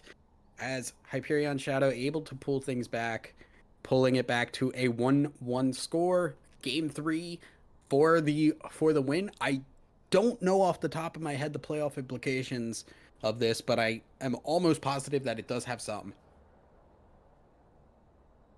I'm just can't wait for the next draft because so far every single game there was like a curveball thrown into it.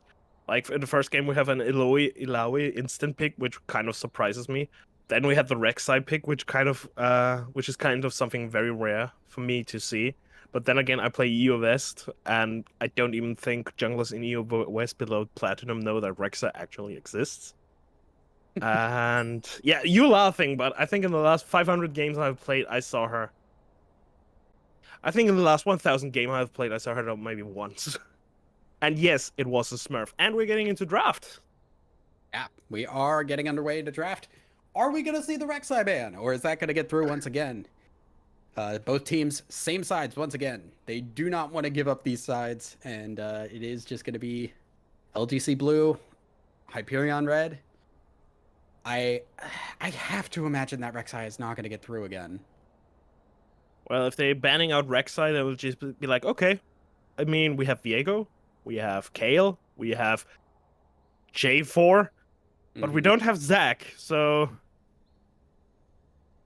they had a very bad time. And Tahm Kench not getting allowed anything as well. He gets his broken sandwich, and that's the only thing he's going to get the entire evening.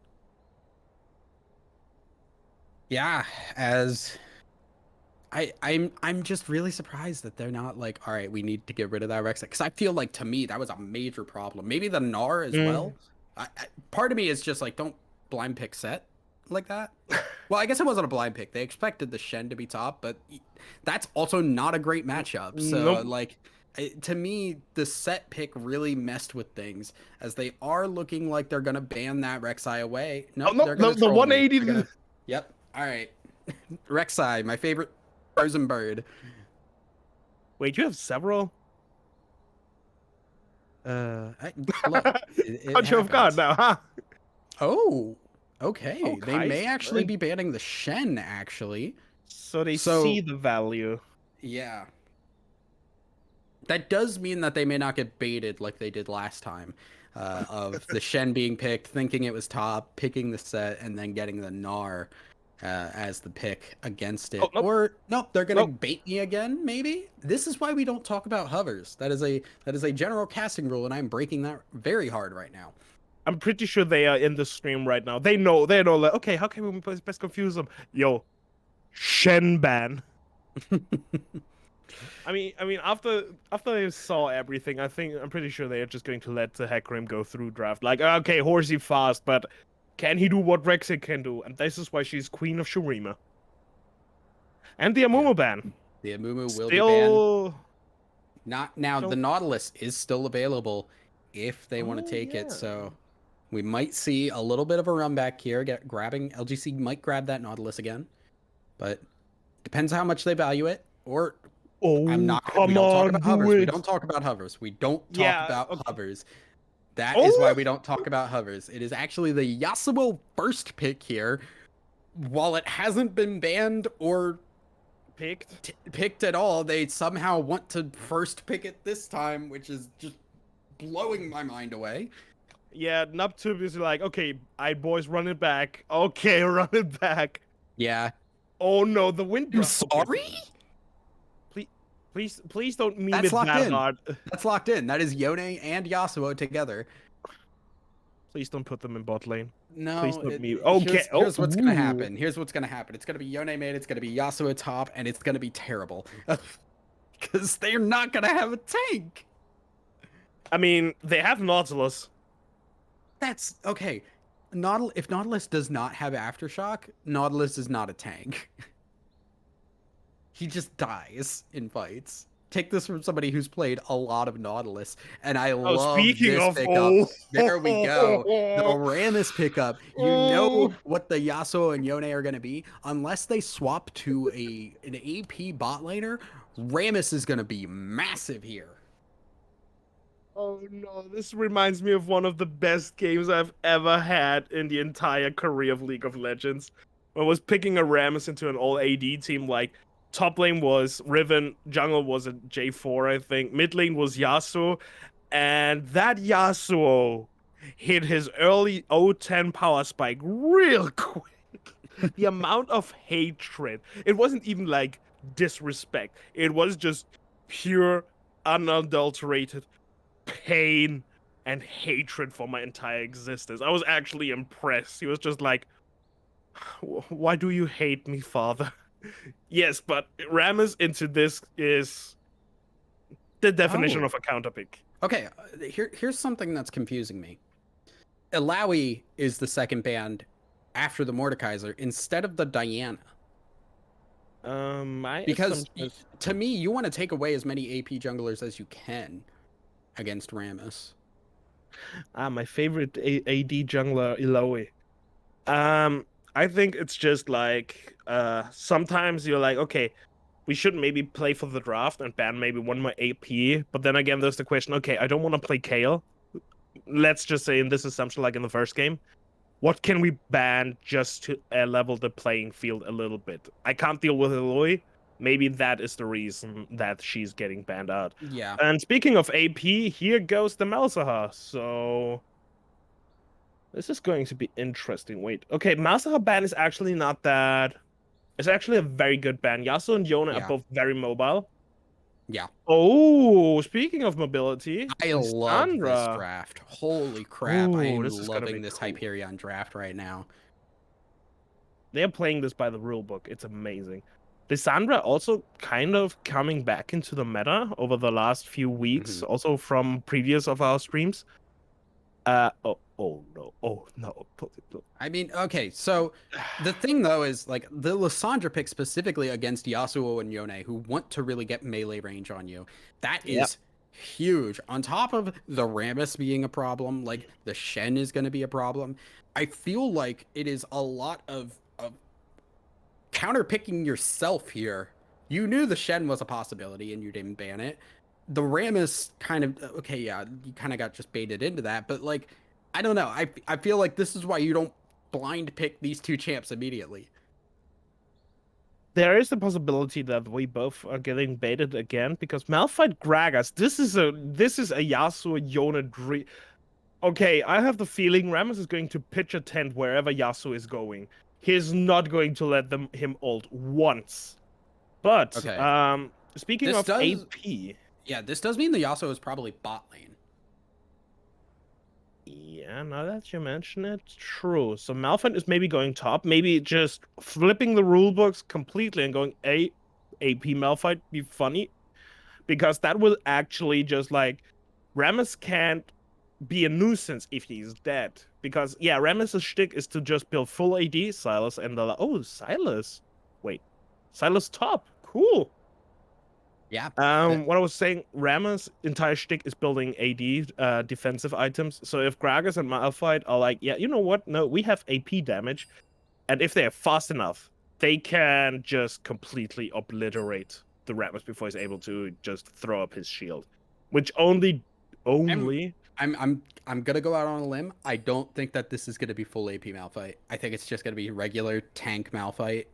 In order just to be more of a front line and to set up Yasuo and Yone. If he goes full AP, like, okay, yeah, they can burst very hard, but like I feel like having that front line and being able to ult consistently, that seems more important to me. Plus Silas, Lissandra, both very. If Malphite goes the armor route, Silas, Lissandra, those two are going to have a field day because Silas just steals the Malphite ult and goes to town. Yeah. Lissandra, yeah, okay, you're going to ult Lissandra. Congratulations. She's just going to buy time by ulting herself. Well, and if things really go dicey, she can just buy a stopwatch and upgrade this into Agonia. And then she's basically immune for 3 seconds upwards. And that's more than enough time for Shen to arrive and for Rammus to roll around the block. Oh yeah, and Caitlyn exists. Yeah. now, granted, Malphite and Gragas, this is going to be like more AD focused Gragas, so it's not going to be as tanky. Caitlyn Mm, should still be able to do some damage here. Malphite will soak that up easy, but like, yeah, I get what it is that LGC are going for, but I think they showed their hand too early. I really think your goal, like, especially because we talked about how Yasuo and Yone have been zero presence. They have not been banned. They have not been picked. To immediately take them like off in the first two picks is just like, oh hey, look, now you guys know what we're trying to do. It really confuses me. Rammus just rose on the block. Says, okay.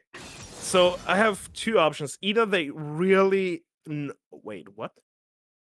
That's a Gragas top lane Is it in gonna the be the? draft. No, don't tell me. Broken Window just picked Gragas in the top lane. Yeah, wait, hold up. What on God's green earth is happening? They have to be like swapping I roles. hope they do. Else I'm. But okay, let me just finish my point because it's fitting very well. And because if they're going this memey, that's just like, okay, you know what? We may not be good enough and take this fight through, so we're just going to go out on a bang and on a game where people be like, that was amazing to watch. It was exactly what we expected, but it was amazing to watch. Or we are about to get 5-brained and they are about to play chess while we are playing checkers. Whatever the option is, I can't wait for this game to start. Like the last two games. I'm just very excited to be here today. I am just completely lost for words at this point of what is happening. I am gonna assume that these are just swapping. I know Carson does play a couple of different roles, so Yasuo. I think Carson does play Yasuo. I'm gonna double check that right now, actually. Or they're just going to be like, yo, we are swapping this entirely around. Carson, you're going top lane. Broken Window, you go jungle.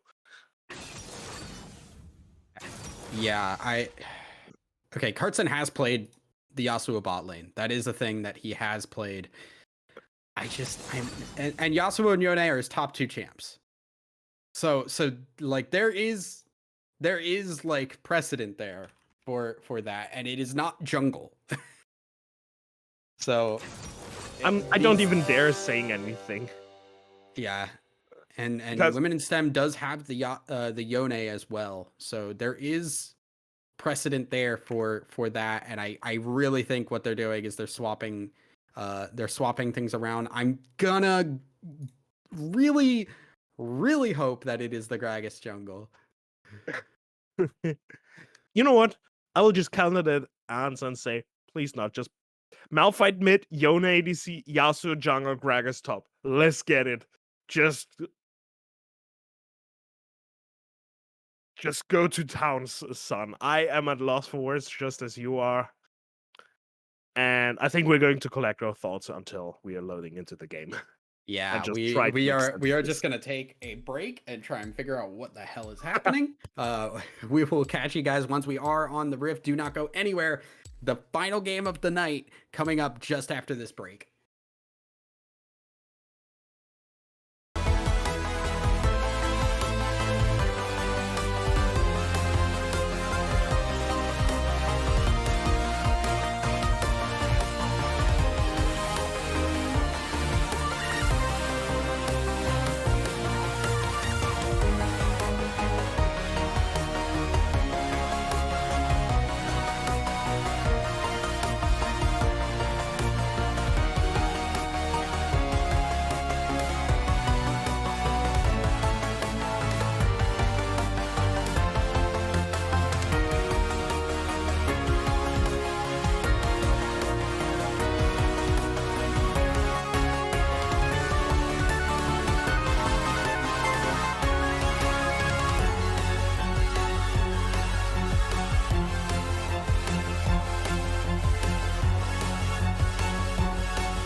星に瞬きを伝えて守るものがあるからきっと強くなれる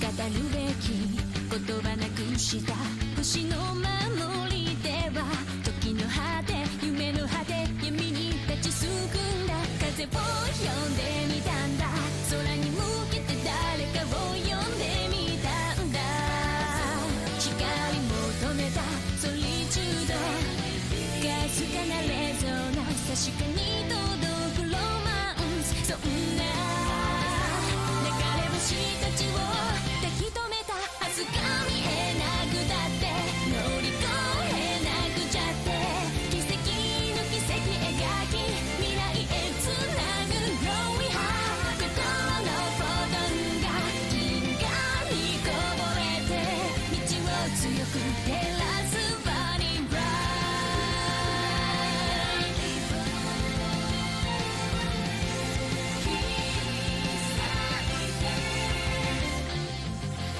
それぞれの思い秘めた星の守り手は空からの呼ぶ声に導かれた重ねる手と手には言葉なんかより伝わることがある熱い心通じ合った確かなレゾナンス見つけるのはエッセンス目指した意識の先がディスティネーション答えが見えなくてくじけそうになって支え合い誓い合う絆でつなぐシャイニースマイル心のフォトンが銀河に溢れて道を開く鍵は My Starlight Heart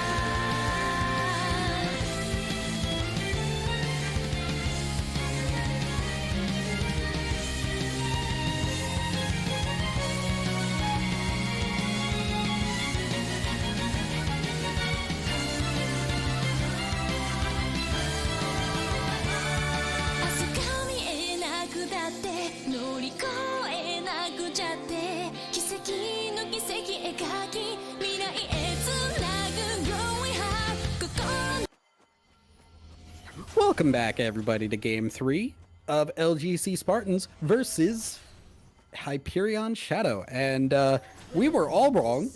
The champs were picked in correct order. There were no lanes, there were no role swaps.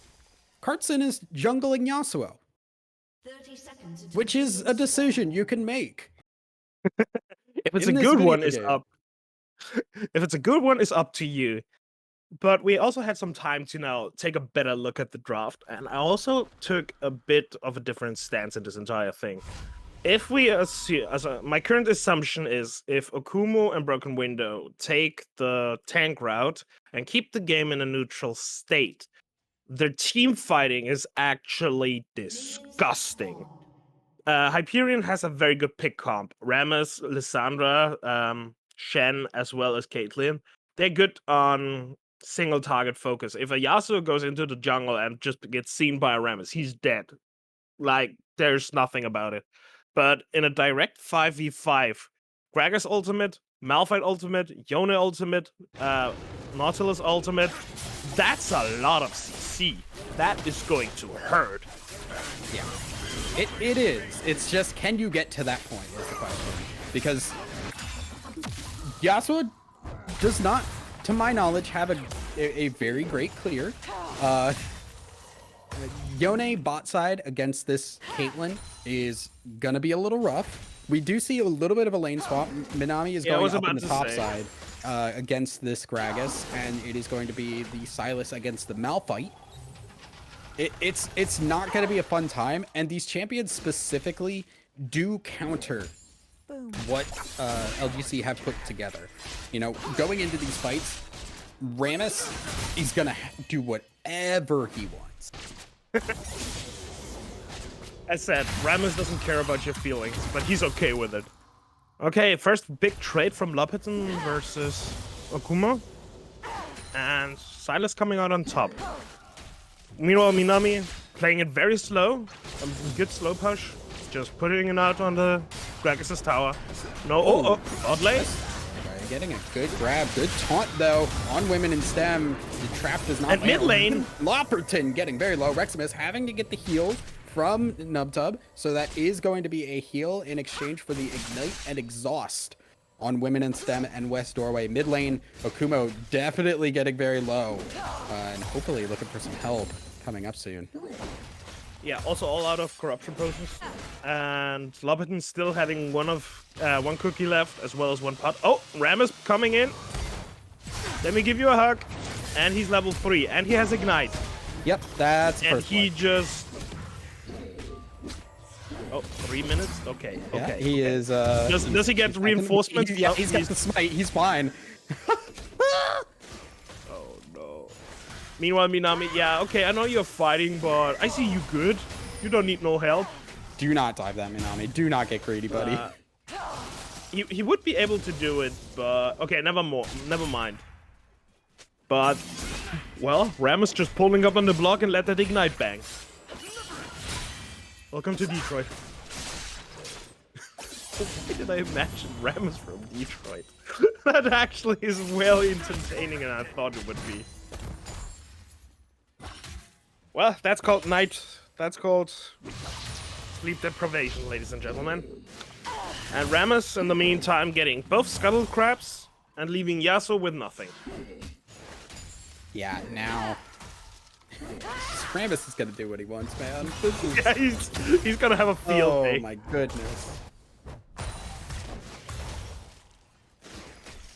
Yeah, so...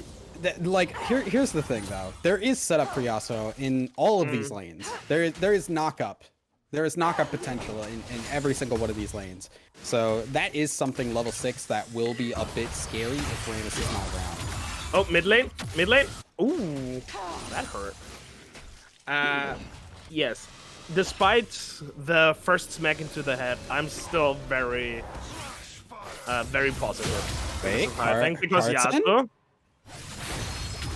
There's a Rammus around here. I don't think he wants to take this fight. Wind wall there, Carson may be able to get this actually. Flash from Lopperton to stay alive, but here comes Rammus. He's doing his best. There is the knock up the aftershock, and Lopperton's gonna fix that one, take that one into the bank, and pick up the kill. Good counter gank by 3 minutes. So we have a Rammus. We have a Rammus at 3 minutes with 1 kill and 1 assist, and he's already just run. Oh. Okuma? Yeah. Nope. Yeah, okay. Oh no, Rammus. Just take the wolves and please roll out. Yeah. He should be fine. No, don't take the he fight. can actually fight this, because... Yeah, there's nobody who's going to be coming to help, and Kartsing cannot really do anything to this Rammus at this point. If Rammus just gets his Rammer West, he's just going to have a field day. Yeah. I mean, he already has, but... It's just gonna get worse and worse at this point. So Rammus getting this early great start just is gonna make things so terrible, because they put all of their...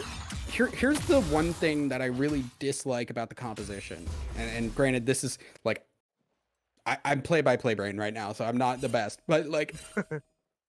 like, they put all their eggs in the Yasuo and Yone basket, and they just completely have gotten countered hard, and the person that counters them the worst has gotten fed early. And he got himself a Dark Seal. Oh, okay. Oh, meanwhile, in the mid lane. Oh no, Lopperton is ready to go. He's locked He and is- loaded. He came for the rave. He is not going home. Oh yeah. Window, I don't think you want to fight the level 6, this Sandra. So, yeah, as you said, the worst person on the entire enemy team got fed early, and he didn't even go. Oh wait, There you go. That's what Silas does. Anyway, he didn't even disrespect him by just going Bramble Waste. He went the entire 12 yards and went immediately into steel caps. Or ninja tabis. So, what the hell is physical damage? Yeah, this is actually looking to be an AP Malphite here. So, gonna be doing a lot of damage with that R, but gonna be very blocked on just doing that alone. Yeah, the question is if he's even able to get that far in terms of money. Because currently he's down 20 gold, 20 CS. So this might take some time. So currently everybody on the enemy team except for Yasuo, surprisingly, is down in farm by quite a margin. So this is actually going to be, yeah, as I was saying, a big comp. So Rammus is just going to roll up on the block, and with the Ignite and already upgraded Smite, he's not going to lose any fights until the mid game. Specifically going for that challenging smite as well, just for the dual potential, because the only damage dealers are AD. Oh, speaking of ganks, hello, Yeso. Yeah, goodbye. Enjoy your death, Fred Carson. You're just gonna. Oh, you're going and down, he buddy. dunks Yeah. on him just to prove a point. Oh, That's just frustrating there. Oh my goodness. oh, Gragas goes AD, goes tank. Okay. I mean, I don't know what they expected when they picked Yasuo. I mean, they surprised it, but that's about it. Oh, and Yeah, attempt. Reximus getting engaged on Women in STEM, using the soul, pulling himself out and back in. And here comes the Silas. Yeah, Lopperton looking around, grabs the Nautilus ult, looking to try and get something. Carson wants to be here for the counter gank, is level 6. Both Women in STEM Lopperton are available. There's the knock up, there is the grab. Lopperton is going to be going down, doesn't even get the chance to use that ultimate now. Here comes the teleport. Akumo is around, he's going to get the Q. He's going to go in onto this Caitlyn. Nutub is going to be going down as well. A double kill, a triple kill for Carson, and now things are starting to turn around big time. Like a California Reaper, things are about to get spicy. Okay. We have a Yasuo now on the table who was 0-3 and is now 3-0 and is also going to share a little bit of money in terms of plating. I don't think this was intended, but this worked out spiffingly. It still doesn't matter because Rammus is just going to roll around. Yeah, Rammus is gonna roll around at the speed of sound and have a good old time. There is a mountain soul, or sorry, a maggot mountain dragon available for him as well. Oh, speaking of, and they are moving onto it, aren't they? Yeah. Or are they just going to annoy Women in STEM? Nope, they're just going to turn around and get that rake. So, yeah, a good turnaround, and you do kind of have to question what the aggression bot side was for, like what the idea behind the tower dive was. Yeah, so going back now, I think he can finish his first item, if I'm not mistaken. Yeah, they're going to give taking the dragon. top lane.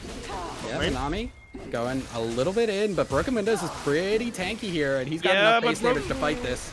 Nanami but he has no coming in mana. there. Yeah, there is the ult. Broken Windows, no mana, has to flash away to stay alive. Here comes West Doorway on the bot side, looking to go in. Hits that grab onto Reximus there.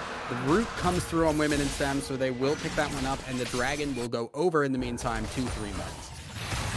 Okay. Okay, next action already happening in mid lane? Or is... Okay, Malphite's ult is up in 14. Gragas is also ready. So Yasuo is looking for something top lane, but he's not finding anything.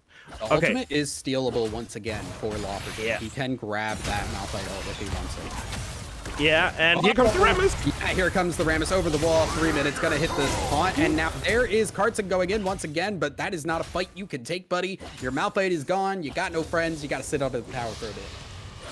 Oh, I don't think the tower is going to save you. Do not dive this. That is not a good plan. Don't give the Yasuo another 750. Yeah. Oh, they're looking at it. Lopperton, this is a bad idea. Oh, that was a great Carson win. for that wind wall. You better be thankful for that. I love how Rammus is just living inside of Yasuo's jungle. I don't even think he has cleared his entire side since the first clear. Oh my goodness, yeah. Carson, he's still doing okay on farm though. Just Yeah, has not he's had the keeping up. same like aggression, the same kind of priority that 3 minutes has had all around. It has been just that counter gank at the bot side that has worked out. Amazingly. It worked out really well, don't get me wrong. Oh, but it's the only speaking thing of that's bot worked. lane, Yeah, the Nope. hook does miss, so we are going to go back and check on this tank at the top lane, because that's... I make the joke every time that directed camera is a top lane tank main, because whenever there is a tank in the top lane, directed camera really loves checking that out. Like, I as a don't know what top it is. laner, I feel actually attacked, but you're right, you're right. Yeah, just Oh, there's yeah. a lot of interest in tanks in the top lane when directed camera is... We're in doing a its good thing. meta right now, people. Okay, Carson trying to find something. Nothing able to farm, no scuttle crabs, no objectives. And Let's take a look at farm though right now, because Minami and Loperton are rolling in dough. they are. Yeah, they are up at least 1 kill each. So theoretically seen, the Silas at the moment is 4-1 because 30 farm equals to 1 kill. And top lane, who has actually been... Yeah, so it's in the vicinity. Are they going to try something? Possibility is there. There's the flash Yeah. actually from Minami. He's using that claw to get away. But here comes the Rammus. Yeah, they're going in. There's the knockup. Easy pickup there. Loperton immediately and puts it there on is- top lane though. There is Meanwhile, the kill mid going lane. down. Yeah, Meanwhile, mid lane. Mid lane, they do pick up a kill. Carson once again getting another one. And Rexon is also getting that top side ultimate there. Does leave Caitlyn alone, so she is going to have to sacrifice a couple of tower plates here. Or actually, no, tower plates are down. That is a lot of damage on the tower. Oh my god, that Q hit hard. I mean, this time he's even going the good Shen guy, good Shen build because he's getting Aeonian boots for a start. So I Maxing hope that he's. Q. Is he maxing Q again? Yep, he certainly is. God bloody damn it! This is a PG stream. I'm not cursing, but I'm this close. But you did curse. You literally just did.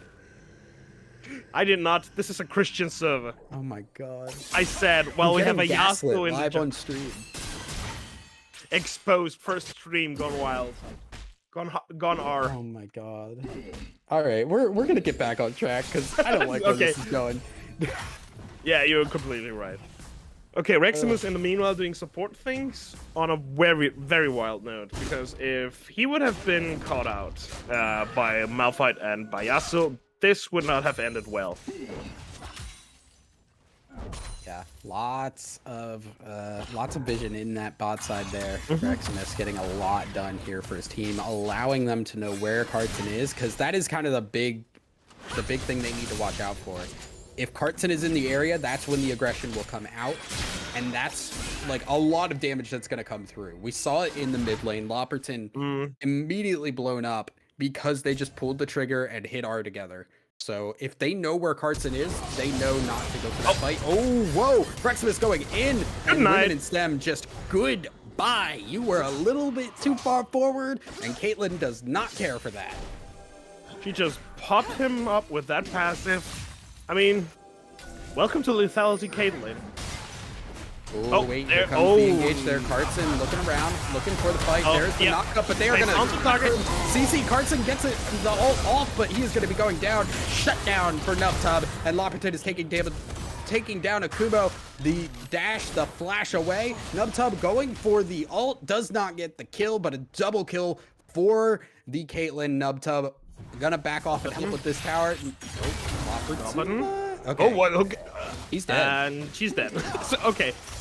And now the weather. Oh, what the hell is going on in top lane? Okay, Minami just poking a bit around. Yeah, AA just poking a lot. Knows there's nobody coming in around that top side for a bit, so can play as aggressive as he wants. And just what a fight there by the side of Hyperion, getting so much lockdown on that Yasuo. Yeah, that was just a targeted hit on Yasuo. They were like, okay, everything we have, I want fire on this man. And they threw everything and the armadillo at him. They were not taking any chances. And It's now the worth mentioning. disparity. Sorry, it's worth mentioning right now that the Rift Herald is still on Rammus. They still have the opportunity to get to get any of these towers down. Ooh. Oh yeah, wait. First tower has not been taken yet. That's actually impressive with the amount of aggression going on. Oh, speaking of aggressive bot lane. Women in STEM getting hit, getting the Yasuo ult, or the Yone ult rather. Nubsub trying to get out there, but there is the shield keeping Nubsub alive. United. Great stand united. Rexon is keeping his AD carry alive, and now will be able to just back off and stay alive. All that damage blown, but no kill earned. Yeah, not only the damage blown, also both summoners heal and flash just to stay alive. So the hook was actually very profitable. And Nautilus didn't even use his ultimates. Plus Yasuo is in the bot lane, or yeah, he's moving around. So if Nautilus is... Oh, hello. Yeah, they are now aware Carson is in the area. They're just going to back out. Nubsub should be a little bit more wary about what is happening. He is not taking any chances. Blue team's turret has been destroyed. That will be first tower going down in that mid lane. Yeah, and in bot lane, Ram will probably just look at the wall.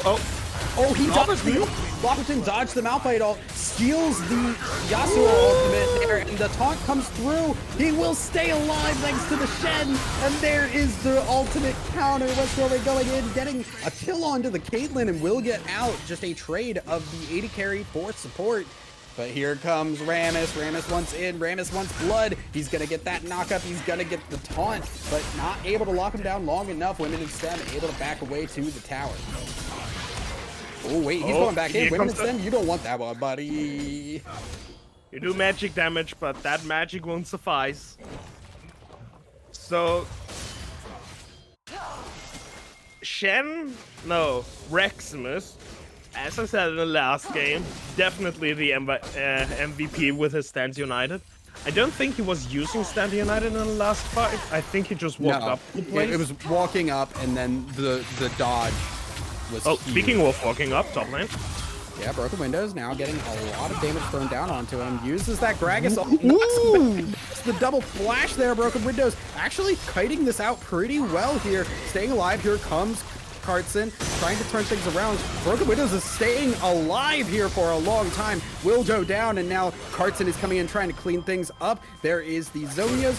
Will go down shortly after, though, because Carson is around, picks up the shutdown. And now Carson thinking about going in further, but will not be able to chase down the Lissandra. Meanwhile, Woman in STEM and bot lane just finding... Oh, no, wait. Oh, no. You're tanky 3 minutes, but I don't think you're tanky enough to survive everybody hitting you. 3 minutes is going to go down, picked up by Women in STEM. So, Yone, 3-1-1 right now, doing pretty well. That was actually very impressive. But then again, that just shows the raw power that Rammus with quite some defensive item has. Losing 5 of his stack on his Dark Seal, and handing over a shutdown. I think it was 500 gold over to the Yone. Yeah, bonus of 500 gold, so 800. Yeah, for the kill. So at the current moment in time, there's a 5k gold difference, which is not that bad as things seem to be. Then again, if LGC plays it smart, they may be able to take care of the problem that is Rammus by literally just ignoring him. What I mean with this is not ignoring him in a team fight, but ignoring where he's pathing. If they are able to... Oh, what are you doing? If they're going to be able to start a fight without Rammus being around, they actually might just take this entire fight. But as long as this Armadillo is running... Oh, hold on here, Carson. You are running right in. There is a good grab there. They're looking on. There's the Nautilus stock up as well on to 3 minutes. So that is a Nautilus ult down. Nothing gained by that. They do not have Broken Windows there. He has been taking a lot of damage at the top side, and Minami is walking down to help with this dragon. They want to take this fight. Looking, West Doorway needs to make a grab here. Looking to go in onto this Rammus from the Malphite, and there is the ultimate from Yasuo. Lots of damage coming around. 3 minutes is getting not even low. Will stay alive for a long time. Gets the shield from the from the Shen, and there you go. There's Rammus doing Rammus thing. Going down. 3 minutes, though, is getting a little low here, taking the dragon. They will pick that one up, and it is a 5-0, a clean ace in favor of Hyperion. And this is exactly what I meant before when I was talking about taking a fight without the Rammus. If they would have been able to take this fight with, well, not the Armadillo around, they might have just been able to burst everybody on the enemy team down. Yes, Minami can just ult herself and be invulnerable for some time, but that doesn't make her less squishy. That just makes her a little bit more tenacious. But we have the Shen currently, who has the Locket done and a Bramble Vest. And nobody else on the team except for Rammus has defensive items. A little bit, okay, I said the Silas maybe, but he's still very squishy. So it depends on how they take the fight. If they are able to just ignore Rammus or take a fight without the Rammus, they might be able to win and turn it around, or at least try to go even. As long as this Armadillo is rolling around on places where they are not able to fight... Oh, speaking of fight... Lopperton, buddy, you do not know where people are. Yeah, use that flash, get away. Recognizing that that is not something you really want to try and take there, buddy.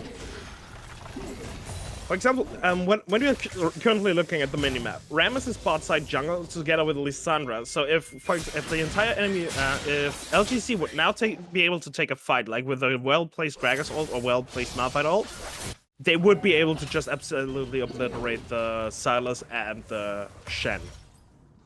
So as long as Rammus cannot reinforce the fight quickly enough, they should be able to take something out of it. How they're going to do it is very questionable, especially with the amount of vision that Hyperion has around the entire area. Uh-oh. Yeah, Remnant's them having to flash away. TP coming through from Silas. I want to take a second here just to talk about the vision control that Reximus has had this entire series. Here comes the engaged Lopperton doing damage, taking Cartson, and this could open up a Baron opportunity with the jungler down.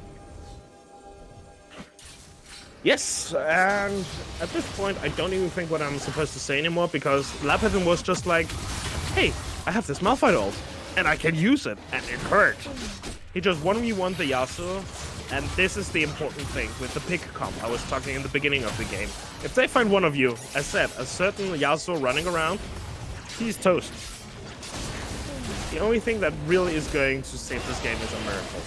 Oh, well, because... I mean, they got a Malphite, they got an AP Malphite ult. That is pretty close to a miracle. Nubtub is getting a little bit low here. They are looking for the engage.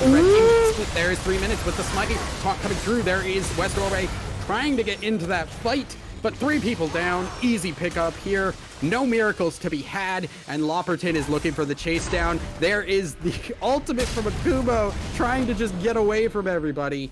Easy win there for the side of Hyperion Shadow. They're not attempting to push it down mid, they're actually trying to create a little bit more pressure by going a 3-2. Meanwhile, Yasuo is just giving up on life. Oh, that actually hurts. And it's farming Crocs, keeping up those CS numbers as the second highest member of the team. Oh. Meanwhile, Silas just showing... Some engage going on there. Reximus actually getting a little bit low here. They may have gotten a little bit too deep in. Spreading themselves a little bit too far apart. Reximus is going to go down, but the Caitlyn damage is going to come through here. Ultimate was going to be ready. Not coming through. Here comes the rest of the team. Reximus dies for a cause, and that is close to the game ending. 2 inhibitors down, and they may look for the Nexus Towers next. Oh, speaking of Nexus Towers, something that doesn't exist for Rammus at this point in the game. Yeah. Who is at a spicy 91 in 10. That is going to be the series, and that is going to be Hyperion Shadow ending the game and taking the win. Congratulations to them, and a wonderful turn on the draft there. Love to see that. Great job all around. It was going as we expected with the last game. Carson just giving up in the end of the draft, running around with 6 stopwatches. Mood. But as said, it was at least very entertaining to watch. I have to say this. Yeah. I mean, there were some pop-off moments. There were some possibilities there with that Triple composition. kill. I don't want to completely just poop on that composition because there were some bright spots. That triple kill in the bot lane, for example, that was the highlight of the game. The team fights were amazing, but that triple kill out of nowhere was cool. That was just cool. That sounds so cringe. It was very interesting to play. It was also interesting to just look at because, yeah, okay, we have one more chance. We're going to play everything we have. Let's go down with a bang. And that's something I respect. And who knows, maybe they would have pulled off the miracle if it weren't for this little armadillo running around, thick with his armor and his Dark Seal. I'm still so surprised that he just runs around with a 10-stack Dark Seal because I wouldn't think of this as a Rammus. I would just go around like, yeah, I need more armor. Anyways, what is your take on the little bit of a different draft? On I all of mean, this? Would you look, see this in the LEC if it would ever be offered, or in the look, LCS? like I said, I'm the not smart person tonight. Like I don't feel I am qualified to make those kinds of decisions, but I do want to get your opinion on a bright spot for each team and who your like MVP of this series really is. Okay, to the MVP Reximus, not even the shadow of a doubt. In the second game, his ultimates and positioning, and also just how he was playing with vision was just flawless. It was just a treat to look. I didn't pay the attention to look the amount of vision score he had, but I'm pretty sure he had the highest amount. I think we can take a look at the statistics in this game, where he had Yeah, they're a vision score of 57. So he was in 27 definitely- minutes. That's very good. That is more than impressive. 25 wards placed in 27 minutes is Yeah. a lot of wards. So Reximus, my MVP of the entire 3 games, wasn't afraid to go something off meta. I mean, Shen support is not seen that often, which is why I say off meta. What I'm saying to LGC is they were not afraid of trying something else. They were willing to bet everything on the Yasuo Yone. Was it a desperation play? Maybe. Was it worth a try? Definitely. Maybe a little bit indifference in the draft, and maybe a ban on Rammus would have turned the entire thing completely around.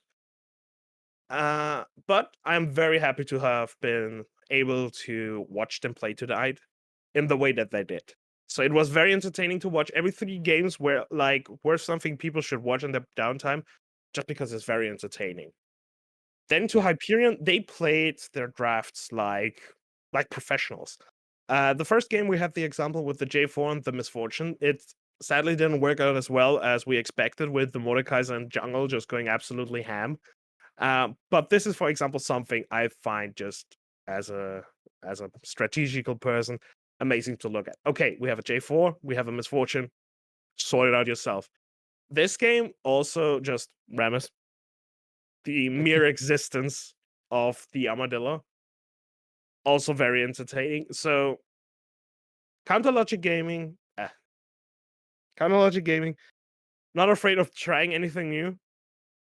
While Hyperion was like, yeah, we can play the way we know how we can play, as in standard draft, good how to counter, and execution of a game plan that they have built already in the draft.